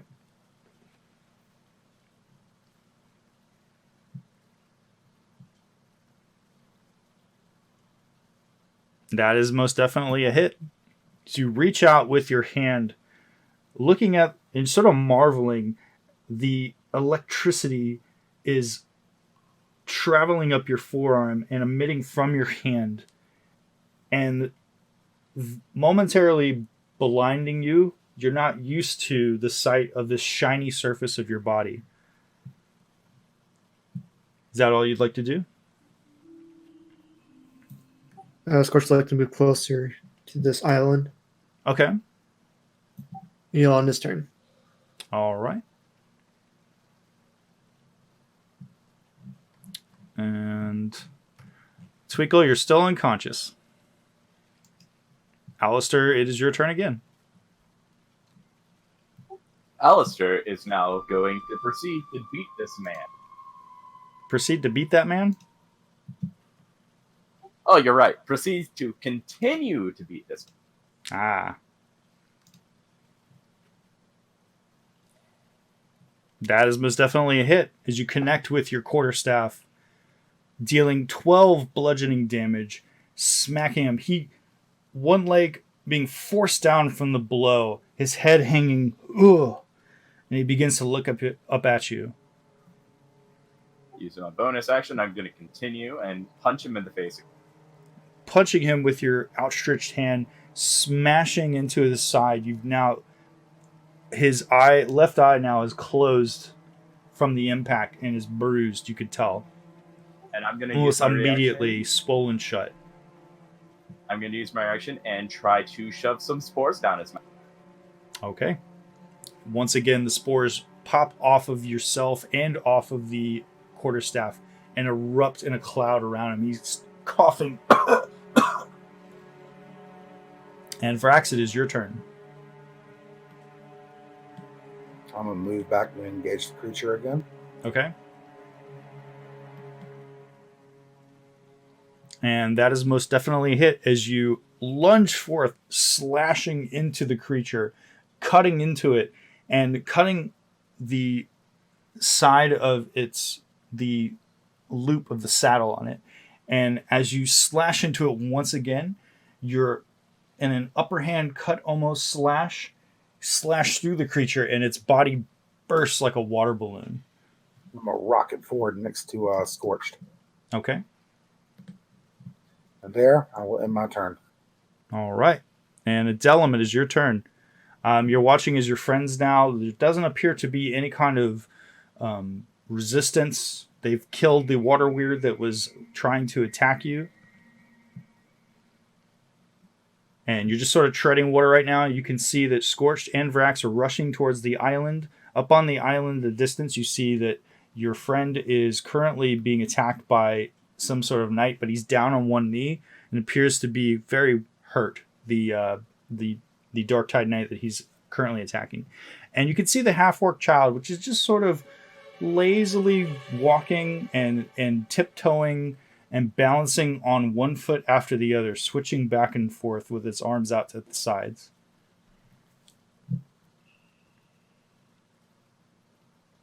I yell out to Kosh, Kosh, can you bring me to land, please? One more time.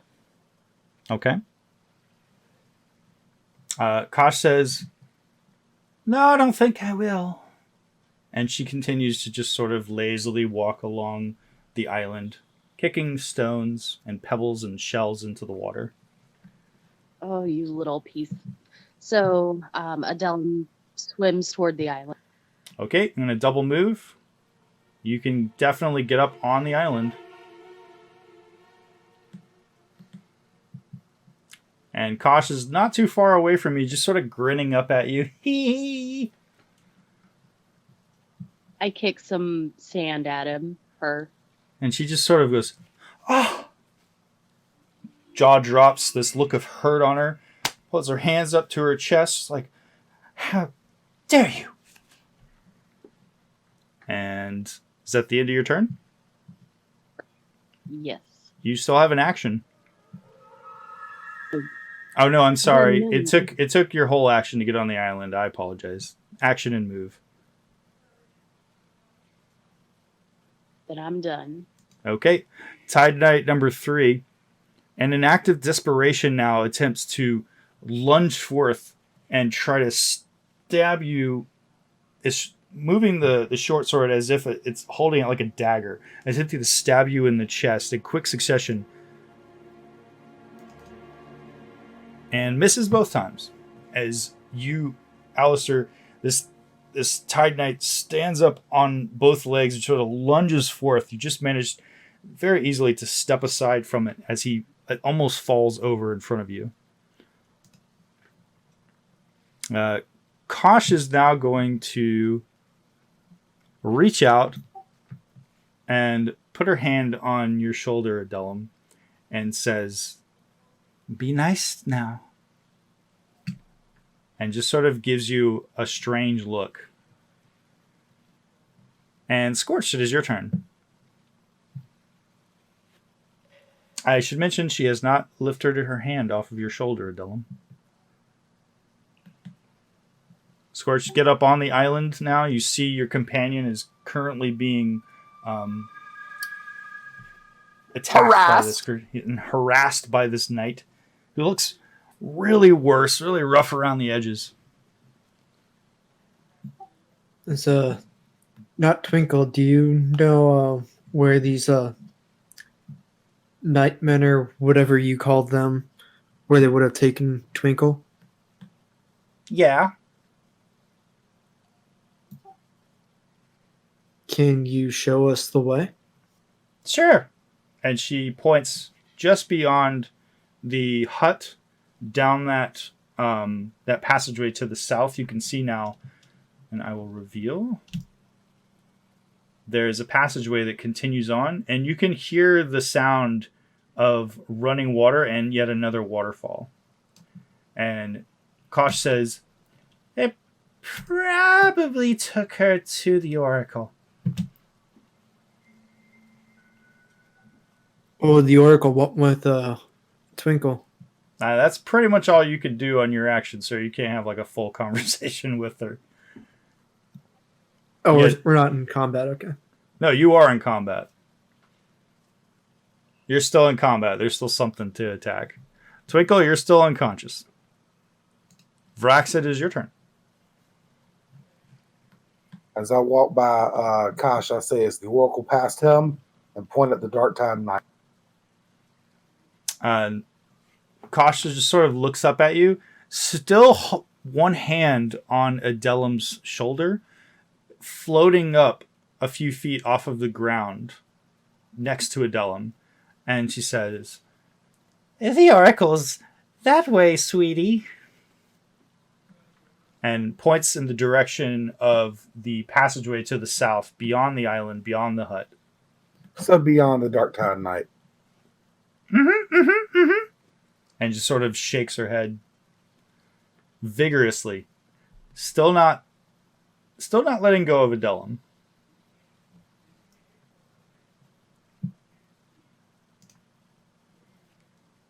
I'm trying to target Dark Tide Knight 3, but apparently I cannot. That's weird. I'll target him for you. Thank you. There you go. As you walk up, you see this guy is... everything is gone out of him. He looks pathetic. And you slash into him, dropping his lance to the ground. nearly dropping his short sword, slashing into his body yet again. And this time you bisect him, catching from his left shoulder through his solar plexus and out to the side, down where his love handle on the opposite side of his body, and you kill him. With my final attack, I'm going to cut down that kelp curtain over that doorway and see if we see anybody in. Alistair's going to kneel down and start taking bites out of the core. Okay. Looking inside the hut, you see 2 hammocks, which appear to be made from fishing nets. And you see some clothing and belongings. But most of them seem pretty waterlogged and mildewed. The equipment that you find is dilapidated and falling apart as you pick it up. No. Vrax is putting it all in a pile in the middle of the room and holding a sword in the middle of it. Okay. And for all intents and purposes, you guys are out of initiative. Alistair just keeps eating the corpse.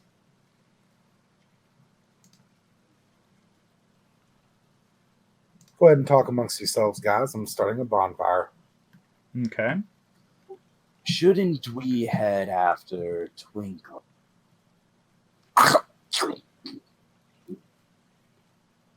That little thing flying back there said that Twinkle is going to the Oracle, which does not imply that Twinkle is being readily murdered.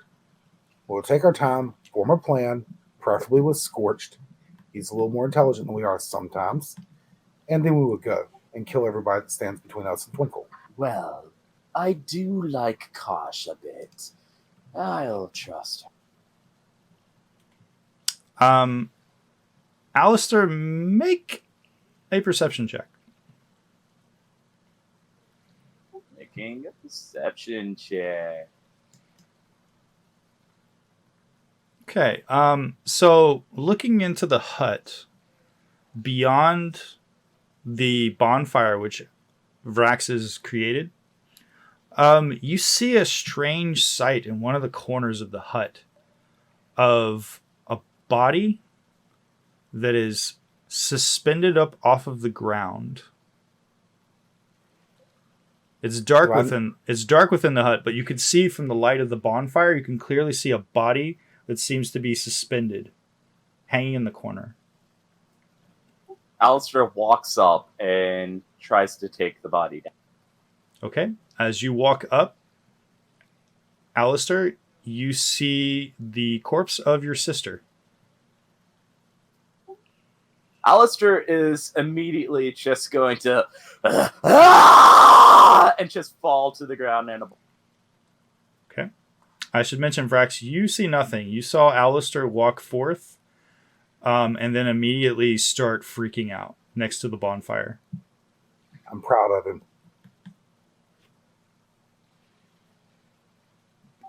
And what is Adelum doing? I should mention that Kosh has not let go of you. Adelum hears the screams and rushes toward the hut. Okay, you can't move. Well, shit. Looking down at the ground, both of your feet have turned to jelly. And you are slowly melting into the ground. I should mention to you that you have a ring that you can communicate with us with. Thank you. So I will use my ring and say, you're also like 15 feet away from them.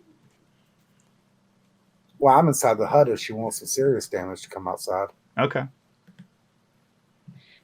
Can somebody help me out here? Vrax is on the way. Okay. And Adelum looks up at Kosh, eyes wide. And Kosh is smiling at you, but there's a bit of a cold look in Kosh's eyes. Vrax, as you walk up, you see Adelum is just standing there at attention, and Kosh is just touching her on the shoulder, and there doesn't appear to be anything wrong with her. But Adelum is clearly upset and is looking down at her legs. Adelum, can you step forward? I can't move. You want to keep I your can't hand, move. let go. Kosh is sort Again, of Dylan tries to take a step and can't move. I'm Adelim, becoming one with the thing. looking down at your legs now, the jelly that is there, you now see tendrils as Last warning. Let go now. Small creatures are crawling out of your feet and up your legs. All And right, I gave 2 warnings. No. Kosh now looks at you as you miss the blade glancing off of Kosh's chest. There is a shower of sparks, and Kosh reaches out with the other hand and touches you on your nose and just sort of boops you and goes boop and lets go of Adelim. And the moment that Kosh lets go of you, Adelim, your legs are no longer made of jelly from the ankle down, and the crawling creatures evaporate into a black mist.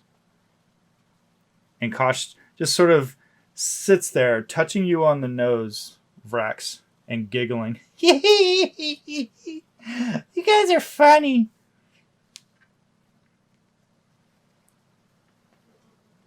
And as she continues to like put her finger on your nose, she starts to rub your nose, just sort of like pet your nose a little bit. It tickles. And as you attempt to bite, she yanks her hand back and says, "Aye, no biting!" And she stares at you, just sort of shocked that you would do something like that. Fuck off. But don't you want to save your friend? Yeah, I want to save my friend. I would like to not be annoyed while I'm doing it. I'm sorry. And the child continues to float there, and just sort of like a pained look on its face as you back away from it. Adelim, are you good? I'll be fine. Please, Kosh, can you help us find our friend? Sure. And Kosh sort of walks towards the end of the island, points off in the distance to the south. It's that way. Go over the waterfall, and you're in the portal chamber. Swan dive.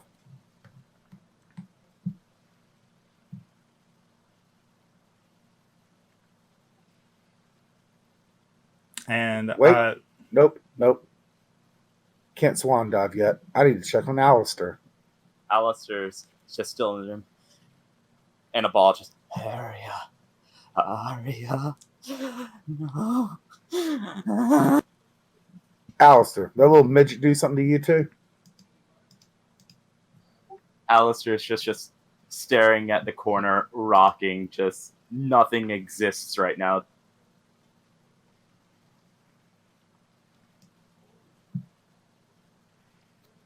First my parents, and now her.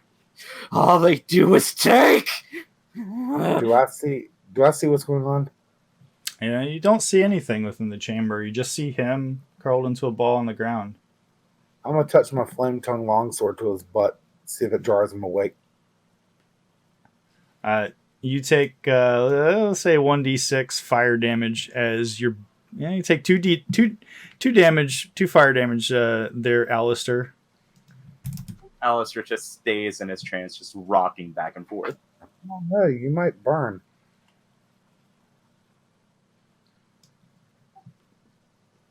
So, strange twinkle.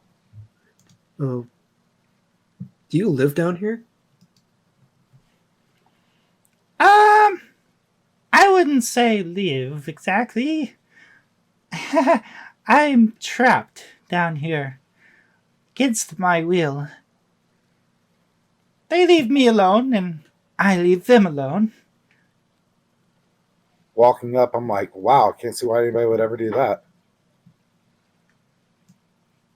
And she just sort Who is of that? beams at you with a big toothy grin. Is there a reason why someone would try to trap you down here? Oh, I imagine they wouldn't want me to tell anyone about what they've been doing. You can tell us, though.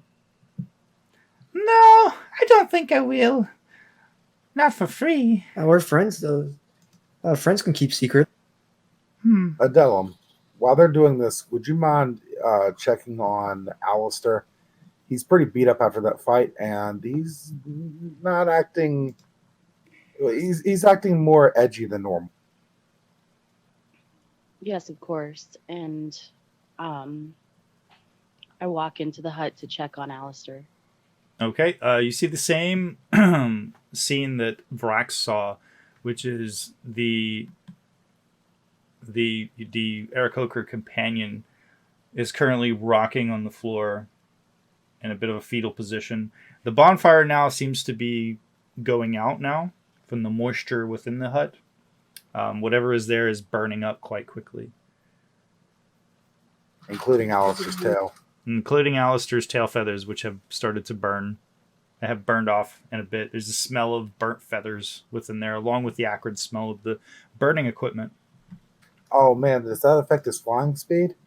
He might not be able to fly for extended periods of time without a hover.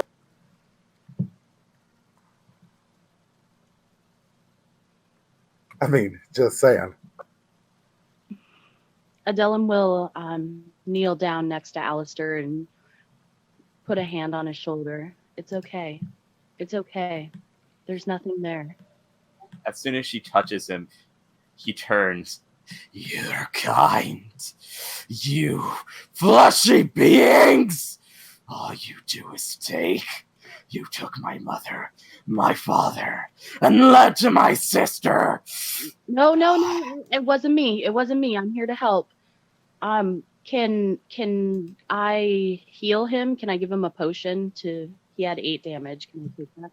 You can totally heal him. You have the ability to reach out with your hand and heal him using Cure Wounds. Keep in mind, kicking his ass is also an option. Great. I'll keep that in mind too. Now you can. But I will choose to heal Alice. You're going to heal Alistair? Yes. Okay. In hopes that healing him might bring him back to sanity. How powerful do you want the spell to be? You can cast it up to 3rd level. Basically increases the amount of healing die from 1d8. 2nd level and 3rd level. 3rd level would just be 2 extra d8 healing him. But keep in mind, you only have 2 3rd level spell slots for your 3rd level spells. I don't know. I'll do I don't know. I'll do the basic. Do the basic? Help him. Yes.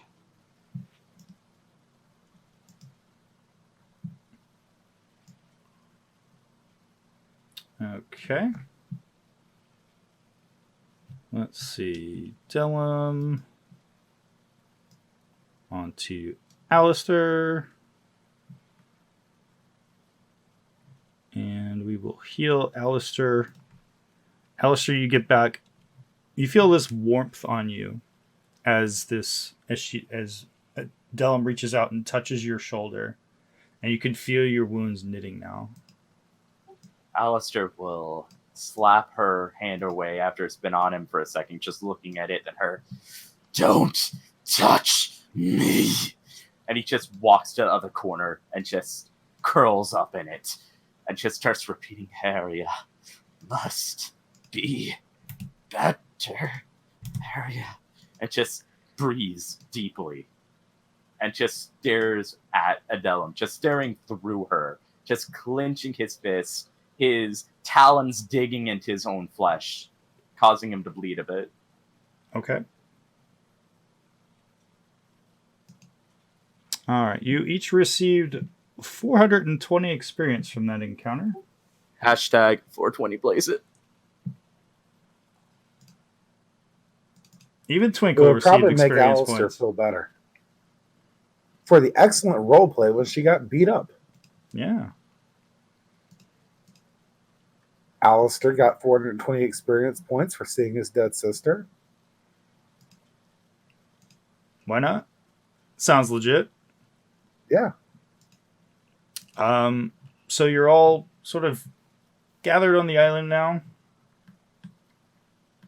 Would you like to do anything else? I should also mention it is now nearing 10 o'clock. How much We would like to leave. How much longer would you all like to continue on? Well, is Twinkle back in the party? Twinkle is not back in the party. Twinkle is off to be sacrificed. I assume. Hold on. Hey, Kosh, Yes? what are they going to do with Twinkle?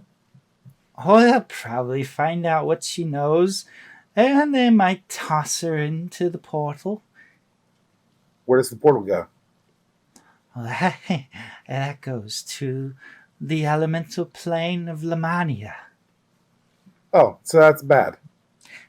Oh, yes, she's fucked. Okay. Okay. Language, little Misty. No, I told her that word. This is a PG party. You All right, just Steve, hear all from the hut. They fucking killed them. how much time do we have, Kosh? Oh, and who knows? They could be tossing her into portal right now. Can you get us there quickly? I could carry one of you quickly. Get me there. Okay. And she reaches out and grabs you by your tail and holds you up in the air.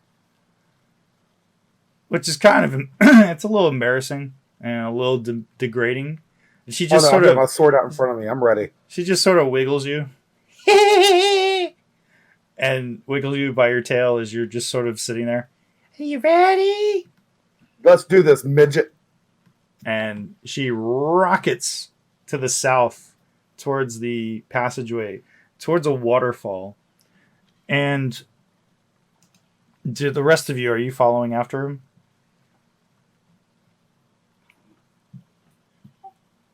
I'll go after him. Alistair just slowly walks outside and looks around, cocking his head. You watch There's blood dripping from it. you watched a female midget orc carrying Vrax by the tail and flying southwards.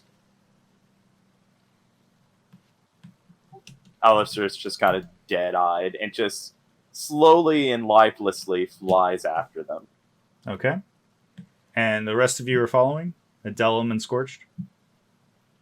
Yes, we're also following. Okay. So you all...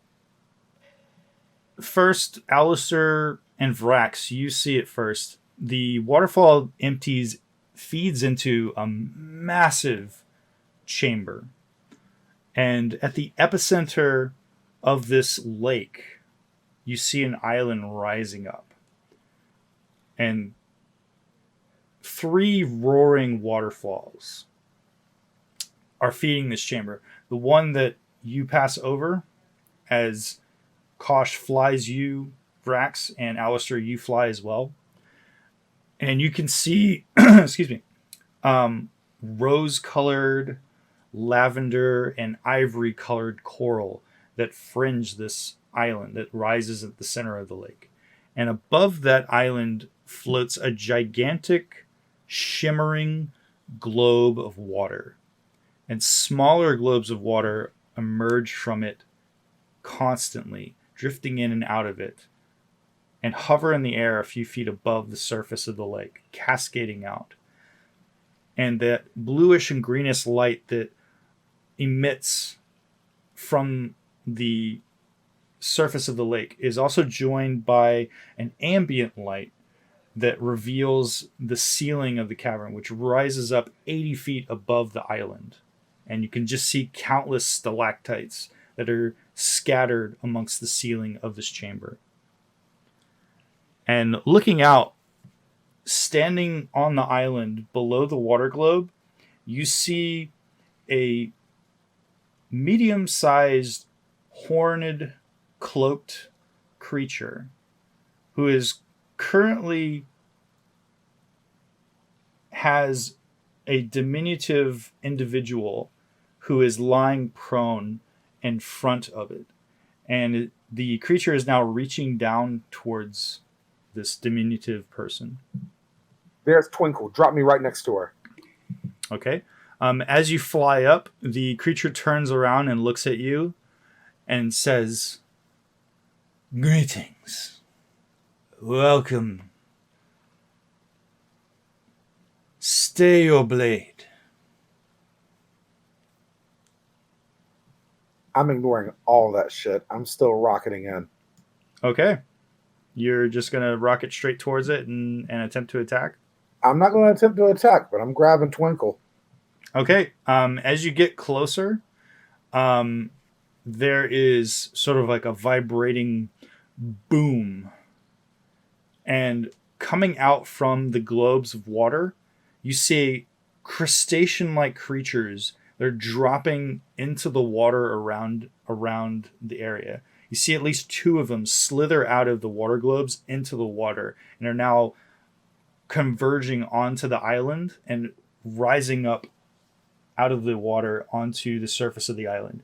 Their faces are just a mess of tentacles and tendrils, and they have these large crab-like claws that sort of nervously clicking as it comes up out of the water dripping off of their chitinous bodies. It's just like a buffet. As you attempt to get close, Kosh has stopped flying you, and you're sort of halfway between the waterfall and the island. Kosh, why did you stop? You just hear the oracle call out, Kosh, I should have known that you'd be involved in this. My knights have told me that you attacked them after trespassing. Tell me right now why I shouldn't destroy all of you. And so, the individual, this strange individual, that their skin is sort of like a burnt umbered color. And I'll share with you what she looks like. And she has these curling horns as she looks to each of you. Or she looks to you and to Alistair as Alistair flies within the cavern chamber. You're seeing this same sight. And after a while, the rest of you are able to get to the waterfall and get down into the chamber and join your friends. And you see the same sight, this enormous chamber which is fed by waterfalls, and this island, this coral-wreathed island. And I will share with you all what you see.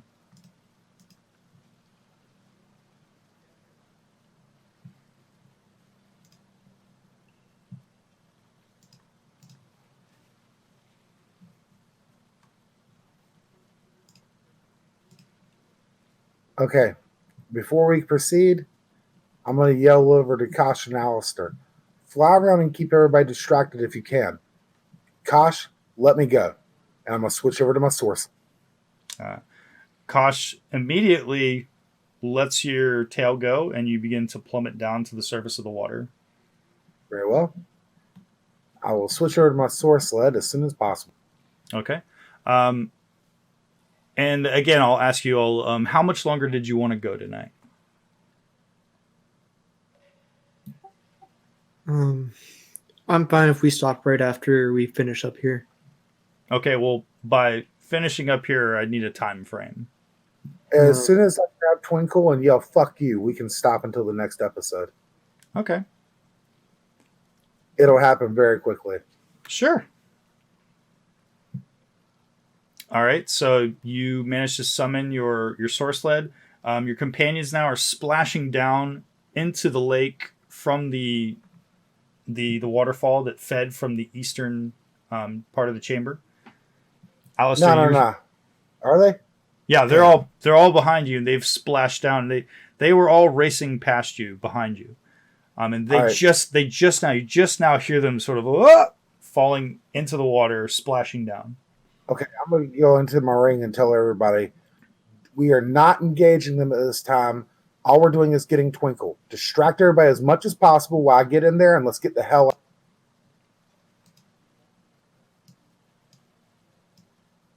out. Adela answers back, "Okay, you got it, Brax," and starts jumping around, waving her arms. Hey! Hey! Okay. Well, you can't really jump. You are from chest deep in a very deep lake. Seeing her splash around, I'm going to say, cast a spell.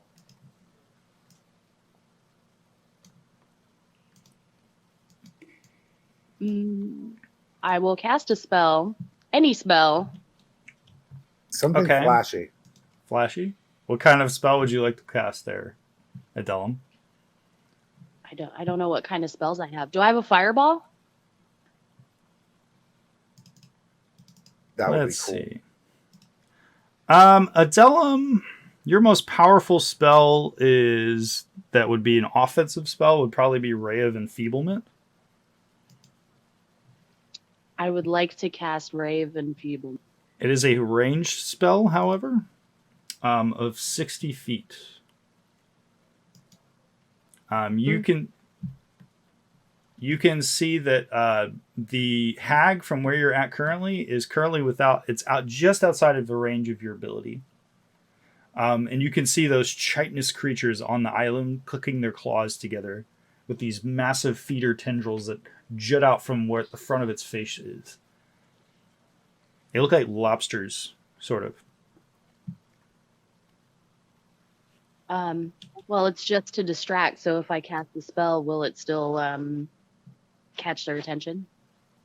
Alistair gets annoyed and just casts Entangle, gets closer up and just casts Entangle around the fucking oracle. Around the oracle? Yes. Okay. Well, in that case, I need everyone to roll initiative.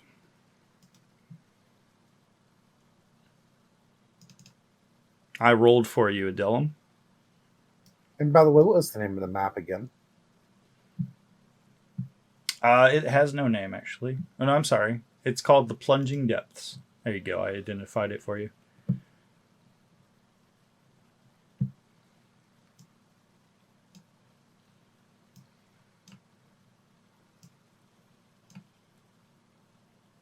And basically what Entangled is grasping weeds and vines sprout from the ground in a 20-foot square starting from a point within range.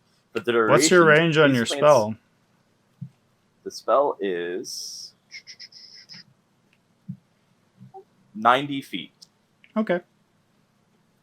Turns the ground into difficult terrain. A creature in the area when you cast the spell must succeed on a strength saving throw or be restrained by the entangling plants until the spell ends. A creature restrained by the plants can use an action to make a strength check against your spell save DC. On a success, it frees itself. Oh, okay. Concentration up to a minute. And if you can target the oracle, because I haven't opened the map up for it yet, I can make her roll. Sure. I targeted the oracle for you.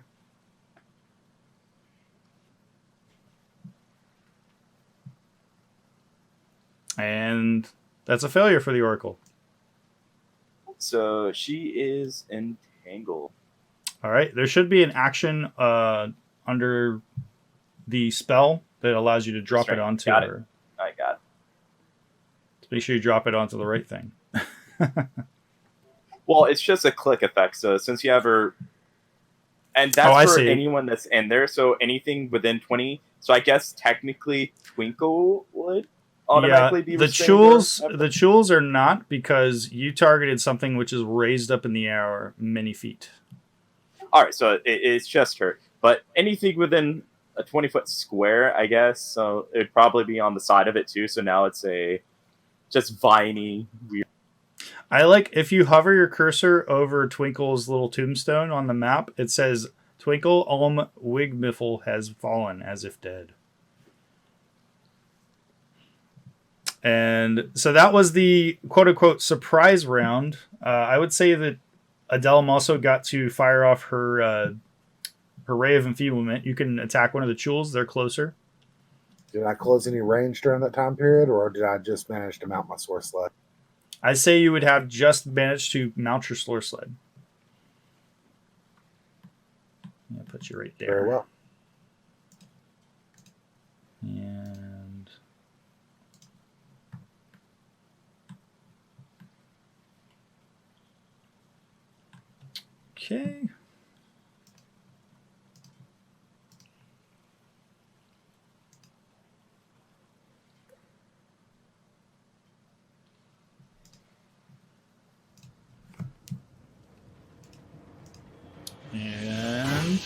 Tickle, you're unconscious. Still, unfortunately. And Alistair, it is your turn.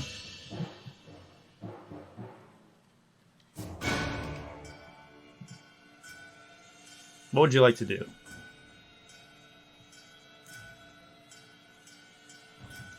I am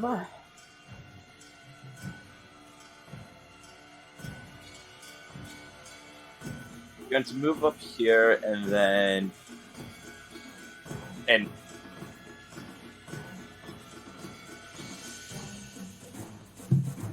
Okay, so you're still flying. You just sort of fly over there. at this point I'm gonna land. I'm gonna land Land in on the the water. ground over here. Oh, there's no ground. Yeah, You're landing in a lake. Yeah, I'll swim here. Alice just kind of out of it right now. Okay. And for Ax, it is your turn. You're on your I'll source rocket sled. over there next to Twinkle. All right. As you get closer, the water globes are just sort of like shifting past you, flying in between them, and looking into the water globes, you're seeing a very strange sight of a landscape that seems to not be flat, but almost a corkscrew configuration. I grab Twinkle, rip her free, place her on the source sled. Okay. She is on the floor. Her unconscious form is on the source sled. That was your action. Yep. That was your And I just movement speak as and action. Yeah, when I did that, I put myself in her place. She's on the source sled by herself. I speak its command word and send it over there to Where are you sending it? Scorched. Okay. Yeah, I can send it up to 1 mile of a place I'm familiar with, and I'm familiar with Scorched. How well you moved, so it does. it has a movement speed. 50 foot. Is sending it? Is that a bonus action? Sending it would be. It doesn't say it's an action or anything. It's just a command word I say. Okay. So putting her up there would be it, and I just said the Yeah, command I would word and off say- she goes. I would say that would be on the next round. It would move that way. Yeah, no, she's still next to me right now. Sure. In the next round, it would take off. But well, Okay. maybe on this round? I'm not sure. I would say that it's currently hovering above the ground slightly. That you landed. You're right next to the dust hag. I would also like to remind everybody that I never deactivated my flame tongue longsword, and I may still have my rage active because I was No. pretty pissed. Your rage would have faded. You wouldn't have still been raging. Okay, well, that's all right. I'm angry enough. It'll be back on in a second. Okay. And that's the end of your turn. On the Dusk Hag's turn, she looks at you and she says, "That was a mistake. And if you would be so kind as to make a wisdom save for me." Sure thing.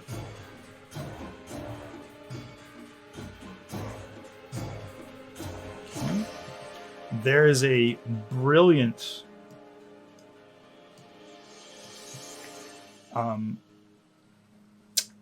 crystal vial that the hag pulls out, this phosphorescent material within it, and this twisting pattern of colors erupts from it, and a kaleidoscope, and you are momentarily blinded. And then you shake your head, and this creature, which had a smile on its face now, it turns into a snarl. And that's the end of its turn. Adelum, it is your turn. You just watch Rax rocket over on his sword sled, and you're currently treading water. Up to your chest in water. I will swim closer to the creature. Closer to the creature? Okay, the creature is up on an island. There's also 2 other creatures that are much bigger than it in the water. Did you want to use your full action? Or just regular action and then do something? Ooh, let me use my regular action to go to the creature closest to me, and then I will attack it with my mace. Okay. Unfortunately, it's not close enough to you. So you can move your full movement and action. You'll move 30 feet in the water, swimming towards the creatures.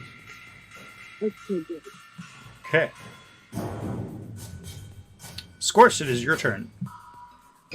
You see these chitinous horrors that are on the surface level of this island and look like they're getting ready to launch themselves towards all of you. And you can just see Vrax up on the island, flaming sword, dealing with this strange creature. Scorch is going to move up next to Alistair, and that'll be his turn. Okay. On the Chul's turn, it will jump into the water and swim right up to you, Scorch.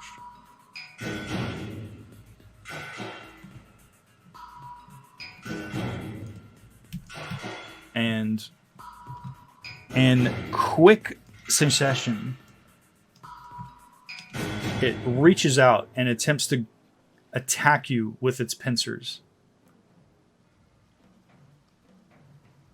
One pincer, you just feel a clacking noise in the water as it swims towards you, its back legs propelling it forward at a great rate of speed, and then attempts to attack you again with its pincer. Reaching out, would you like to throw up your shield? No, I'll take this hit. Okay. You take 8 bludgeoning damage, and you are currently grappled and held within its claw.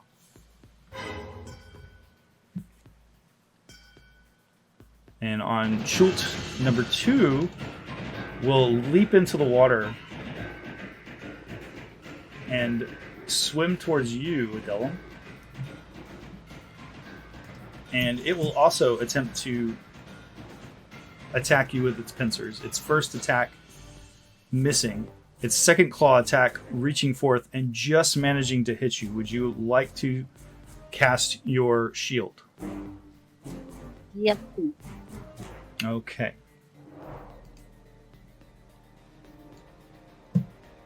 Your shield up. Unfortunately, that is a miss. Or that is a hit. It still hits you. The claws, you reach your hand up as a reaction, just out of time. The pincer reaches around and grabs you. And you take 15 bludgeoning damage and are knocked unconscious. And you are held within its arms.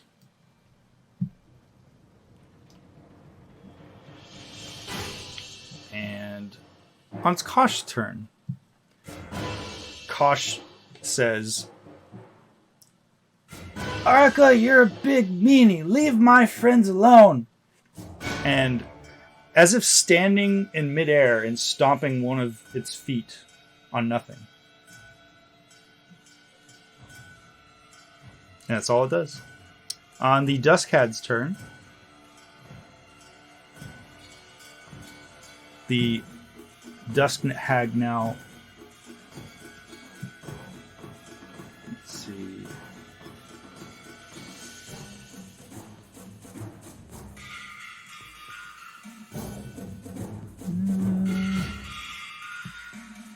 Oh, why not?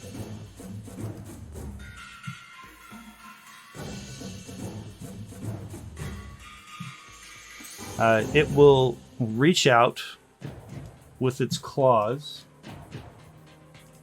towards you and I'm assuming you means me. yes, Rex. Reaches out with its claws and attempts to grab you.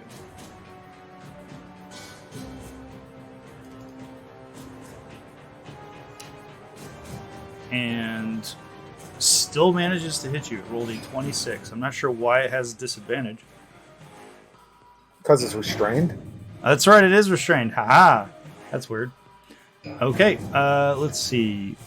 You take like double 20s. Did?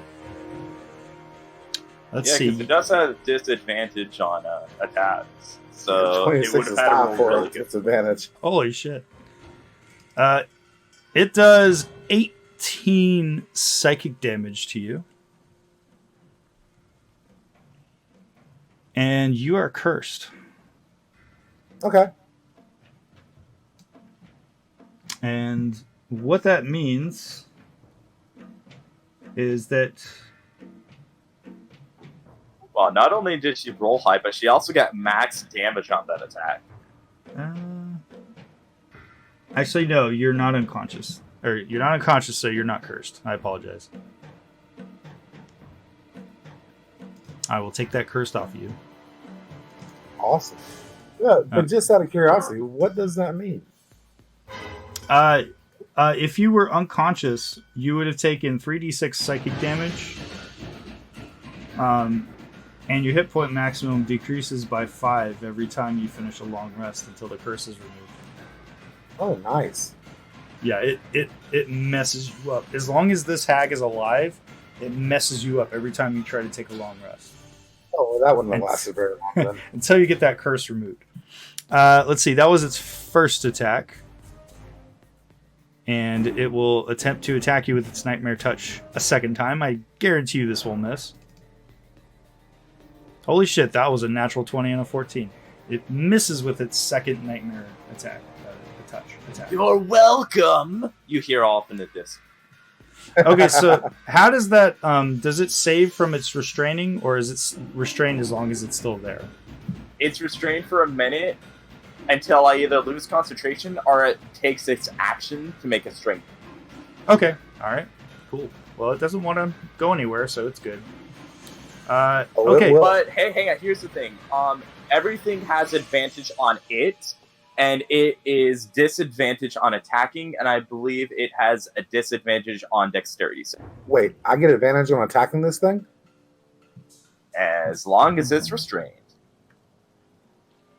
alright, well in that case, Twinkle is still unconscious. Alistair, it is your turn. Alistair is going to move up a spot, and he is going to use his symbiotic entity and cover himself in spores, and he's just going to stare at this thing and be like, hello there. Okay. And I'm going to hit him with a poison staff, and I didn't reactivate Chalet, so...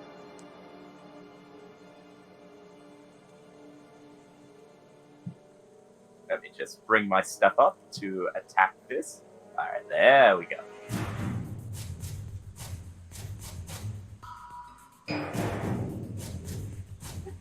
Uh-oh, it seems I never made a unpoisoned Chalet staff. So, let me just... I'm going to have to roll a separate d6 for it. And I can just drag that on there. You can just remove the effect off of the item on the action.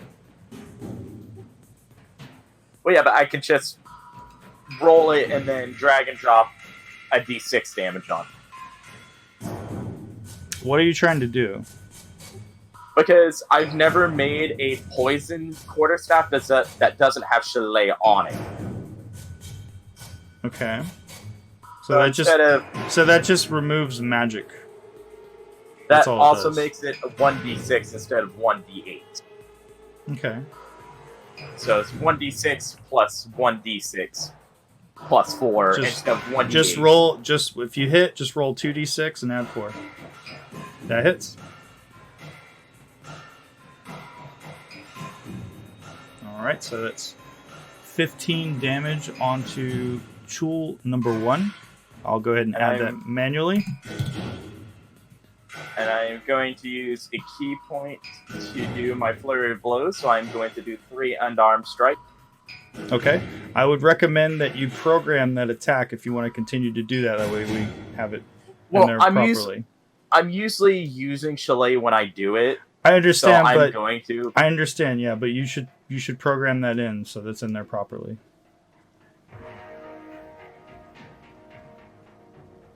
And that's also a hit. And you deal 5 slashing damage as your claws scrape and scratch across its chitinous skin.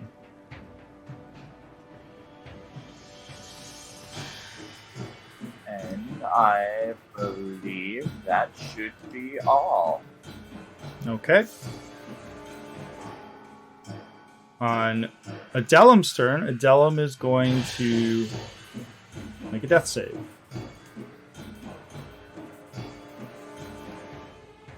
And that is a success. So 1 successful death save on Adelum. On Kosh's turn, Kosh is going to float over and just sort of hover above the battlefield, just sort of watching you, Brax, as you and this Dusk Hag, this Oracle, are trading blows. And she's just sort of watching the two of you. I don't blame her. It's like watching a Godzilla movie. Boss monster versus boss monster. Brax, on your turn, you can send your command word. You can send Twinkle's body over towards where Scorch used to be, or you can send it elsewhere. Yeah, I already said the word. It just goes. Okay, what's the distance on that? Like up to 1 mile. Up to 1 mile. Okay, you want to Yeah, send but her? it doesn't go its full 70 feet yet. It only goes 50 feet right now. Okay, well, I will move her back to there. Good. All right, I will activate my raid. Okay, let me turn that on for you. Brax is not playing anymore. He's very unhappy. I would also like to mention that my rage gives me resistance to psychic damage. Ooh. Just thought I'd bring that up. Oh, it's automatically programmed in there. That is a hit. As you slash forth with your longsword flaying tongue into the Dusk Hag, she just sort of... You slash into her twice with your longsword. She looks at you, her eyes going wide now. Her eyes are glowing. And I still can't believe that you have 3 attacks per round. That Well, one's just a fight. Yeah, but that blows me away that you have 3 attacks per round. You know, man, racial picks are really important. Yeah. Nobody ever thinks play Lizard Man. Well, I bet you they will now. True. Is that the end of your turn? That is the end of my turn. All right. Shul number 1, with its first attack, attempts to attack Scorch. Oh, wait. I'm sorry. Scorch, you're currently held within its claw, so it only has 1 claw attack at the moment. So instead, it's going to use its tentacles on you. It pulls you towards you, or towards it. You know what? Yeah, I'll go ahead. Make Constitution save there, Scorch. Is this versus poison? It is versus, let's see. Tentacle attack. It is a Constitution saving throw, or be poisoned. Okay. That'll be a 17. You succeed. You felt like this, almost like a electric touch of its tendrils caressing your face. But it's a bit numbing, but it doesn't do anything to you. Chul number 2 only has 1 attack because it's holding Adelum in its hand. Is going to attack Adelum with its other pincer. And it critically hits her.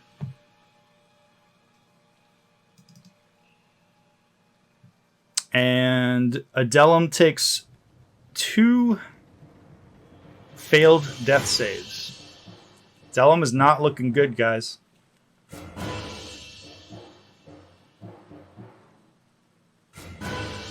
Oh no, Adelum. Alistair, do you have any healing spells? Wait, would Alistair... Not even from help her? me. Not from me.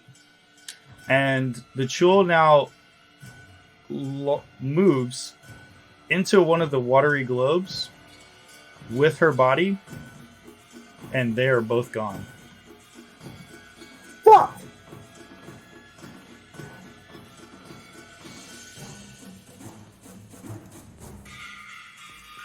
And take her off of here.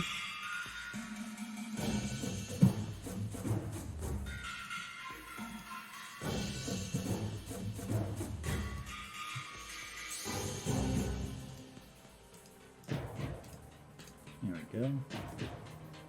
Okay. And it's Scorch's turn. Scorched, you are currently grappled by this thing in its claws. Or in one of its claws, I should say. Alright, well, Scorch is. It's like the Scorch is lined up with this jewel and that hag. He's going to cast Agaznar's Scorcher on it. Okay. Because you're in water, it will be resistant. So before you roll your damage, there'll be drop resistance on it to fire. You said you're going to do that? Yeah, let me do that first. And the hag is out of the water, right? The hag is out of the water and up in the air. So that Scorcher is a Alright, fire so attack, she's- correct? It's a fire attack. Okay. Go ahead and lay that damage on it, because it failed. Alright. Resisted. Yeah, I'm going to take that damage off of the Dusk Hag, because it's not in the water. But it takes full damage then. Oh, okay. So it's a twinned spell? It's a line spell. Oh, it's a line spell. Okay. Would it also have hit Brax? I would say yes. Yeah, I probably would have. Okay, so I'll drop that damage onto Vrax. Do I Actually, get a chance Vrax, to save against it? make a dexterity save, Vrax.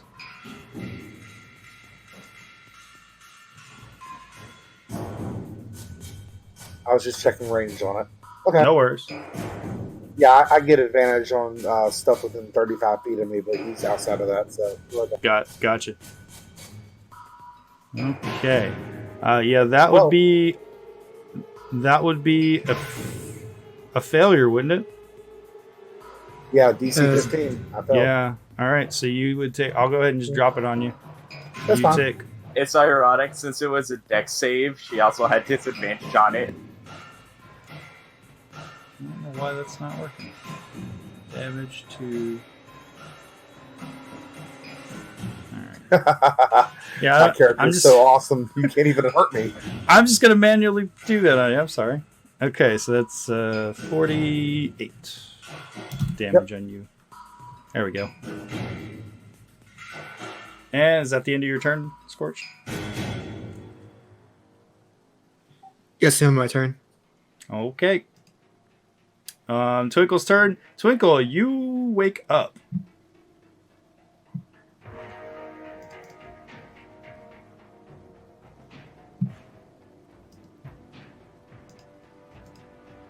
I'll put you back on there. You wake up. I don't know why is that doing that. That's weird. It's all. It still has you as with a little Tombstone. RIP tombstone on you. I don't know why it's doing that. Oh, it's because you're. Nice. There we go. I fixed it. You're laying prone on something that's kind of cold, Twinkle, and you're staring up at what look like spears many feet above you, pointed straight at you. And as your vision starts to be less cloudy, you can now see that you are floating above a lake. And you just see this island, and your friends are fighting creatures.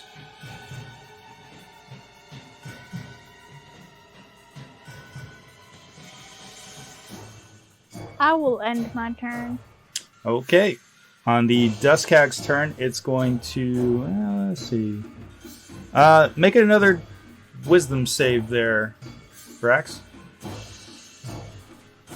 Okay. So, she casts Hypnotic Pattern on you. And... let's see. You are charmed, and you are incapacitated, and your speed is 0. I'm charmed. Can I be charmed while raging? Yep. You totally can. Unfortunately, there's nothing about raging that prevents you from being charmed. So the spell will end if this will last for a minute, and the spell will end if you take any damage or if someone else uses an action to shake you out of your stupor. So basically, you're just sort of like a zombie. You drop your longsword, flame immediately goes out, and you're just staring slacked with your mouth open. And all of you hear Kosh say, "No fair!" And she looks like she's going to attempt to break free from this restraint on her next turn, potentially. Vrax, it is your turn. You are currently sort of staring straight ahead. You are seeing things happening, but you can't react to it. All right. Well, I guess I'm my turn then. Okay. Do I get another chance to break out of? Unfortunately, no. This is just something that just happens for a minute.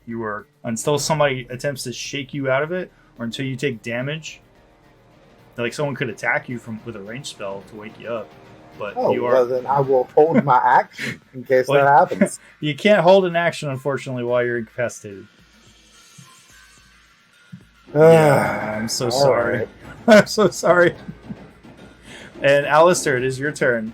This lobster-like creature is in your face, and he's looking like he's going to try to take your friend with him through one of those water portals. Looks like he's turning around and getting ready to pull away from you. Alistair, looking at things, kind of thinks that the Dusk Hag is looking pretty worse for wears over there. Just kind of looking at things. So he's going to cast Ice Knife at her, which is a 60-foot range. Which never hits, but I can't wait to see you hit it. That's a hit. Oh! She actually hit. Now, here's the thing. Everything within 5 feet of her, including Vrax, also is going to make a dex save. The Dex Hag passes its concentration, so Vrax, unfortunately, you are still charmed and incapacitated. Well, here's the thing. Everything makes a death save now within 5 feet of her. So let me go ahead and target him. So you're forcing a death save on Vrax? He's not unconscious. No, they both make a death save. Oh, I thought you said death yes, save. No. Okay. Okay. The Dusk Hag succeeded. And so I'm incapacitated. Vrax automatically fails because he's incapacitated. So what happens to me for failing? You take 2d6 cold damage. Okay, well All that'll wake him up. Yes! Oh, shit! 2 1s are 2d6! The best that I could have hoped! What the hell is that? I have no idea what happened there. Okay, I'm gonna ignore all of that.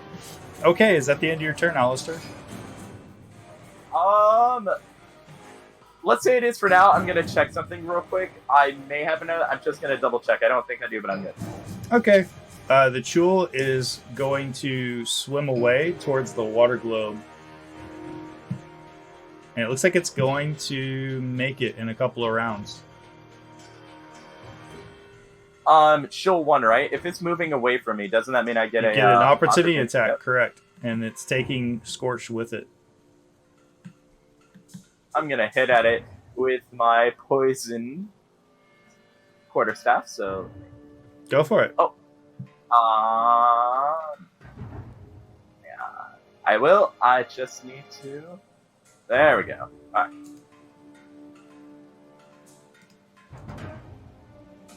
That is a hit. I am rolling really low right now. Okay. On Kosh's turn, Kosh yells to you, Vrax. Watch out! And Scorch, it is your turn. Alright, Scorch is going to use his action to try and break this grapple. Okay, go for it. What do we have to roll? It would be a strength check. Strength or athletics? It's basically just a strength check. It's an escape check, so it would be a strength check.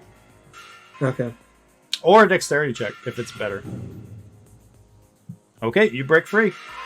You are no longer grappled by this creature, as it was getting ready to presumably pull you into the same portal that the other one went through with the unconscious form of your friend, Adelum. I say friend loosely.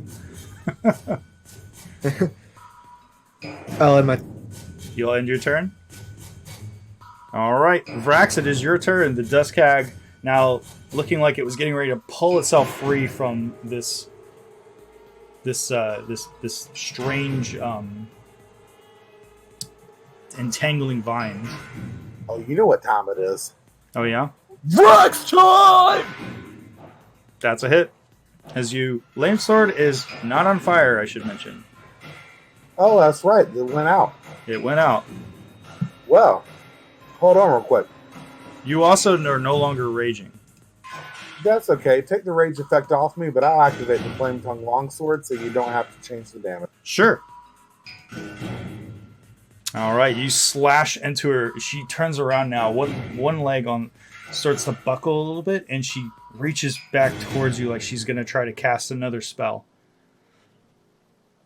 And as you do, you lop off her hand and stab her in the middle of her solar plexus, your flame blade passing through her body, and she topples, sliding off of your blade, off of the top, the apex of this little raised area, falling to the ground. I immediately jump in the water. That is going half until you get off that ledge because, I mean, it is difficult. What? Difficult terrain. Oh, He dude, can, I can he move can up to still 40. he can still get to it. Yeah, you don't I understand. figure, the I'm power just that is saying, Vrax. keep it up. Okay. And as you launch into the water, arcing forth, arms out, fiery blade, and bite the tail of this creature. Ending my turn. Kosh, looking down, just sort of... You should have listened to me, Oracle. No bother, my friend's here. Took care of you in short work. Bravo! And she starts to clap and like spin in the air and do backflips in midair. And Alistair, it's your turn. Alistair is going to start to swim over. Okay.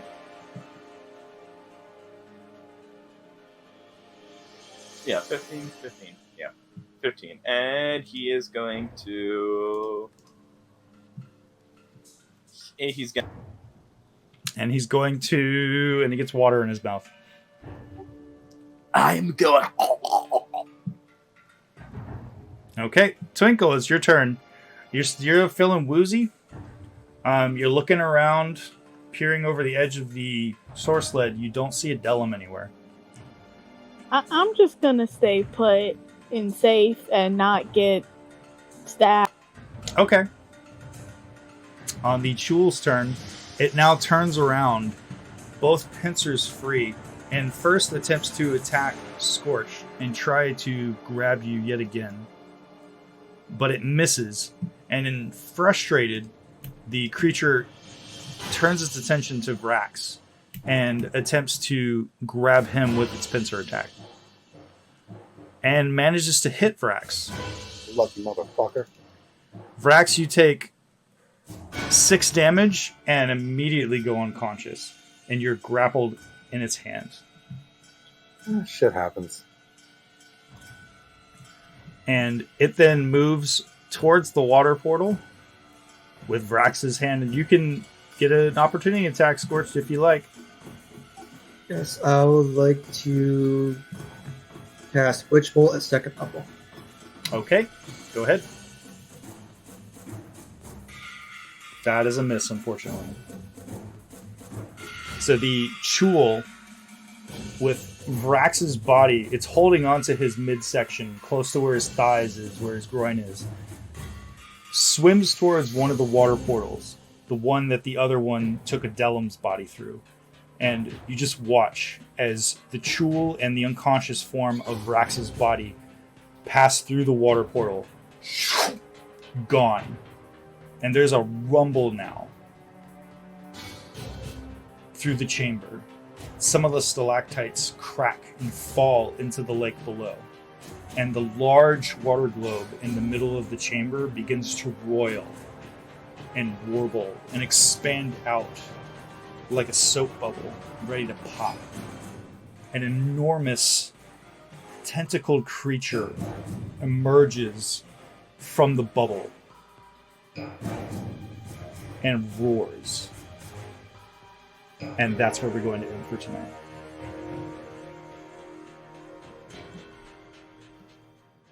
All right, Jeremy, roll that beautiful beam footage. Okay, then. If we are all ready to go, I'm just waiting to see Alistair reconnected to the server. It looks like he got disconnected again. Dude, you I'll gotta be right back. All right, see you later, I Ryan. had no. All right, I'm just I kidding. guess we're waiting for Ryan to come back. I had no It's idea. my turn to leave. There's a lot less, Okay. a lot less ums and oohs and ahs when you're reading from a script. I agree. I don't know about that, boss, but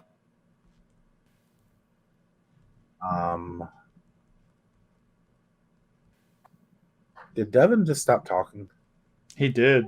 He just said, "I don't know about that, boss," and he took off. He failed his Yeah. charisma check.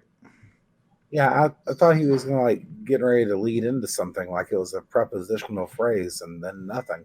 So we were all just sitting here in silence, waiting for the big punchline that never came. It was a prepositional lie. Maybe it was a prepositional fake out. God, I feel like such a nerd right now. English jokes, really? What the fuck am I doing with my life?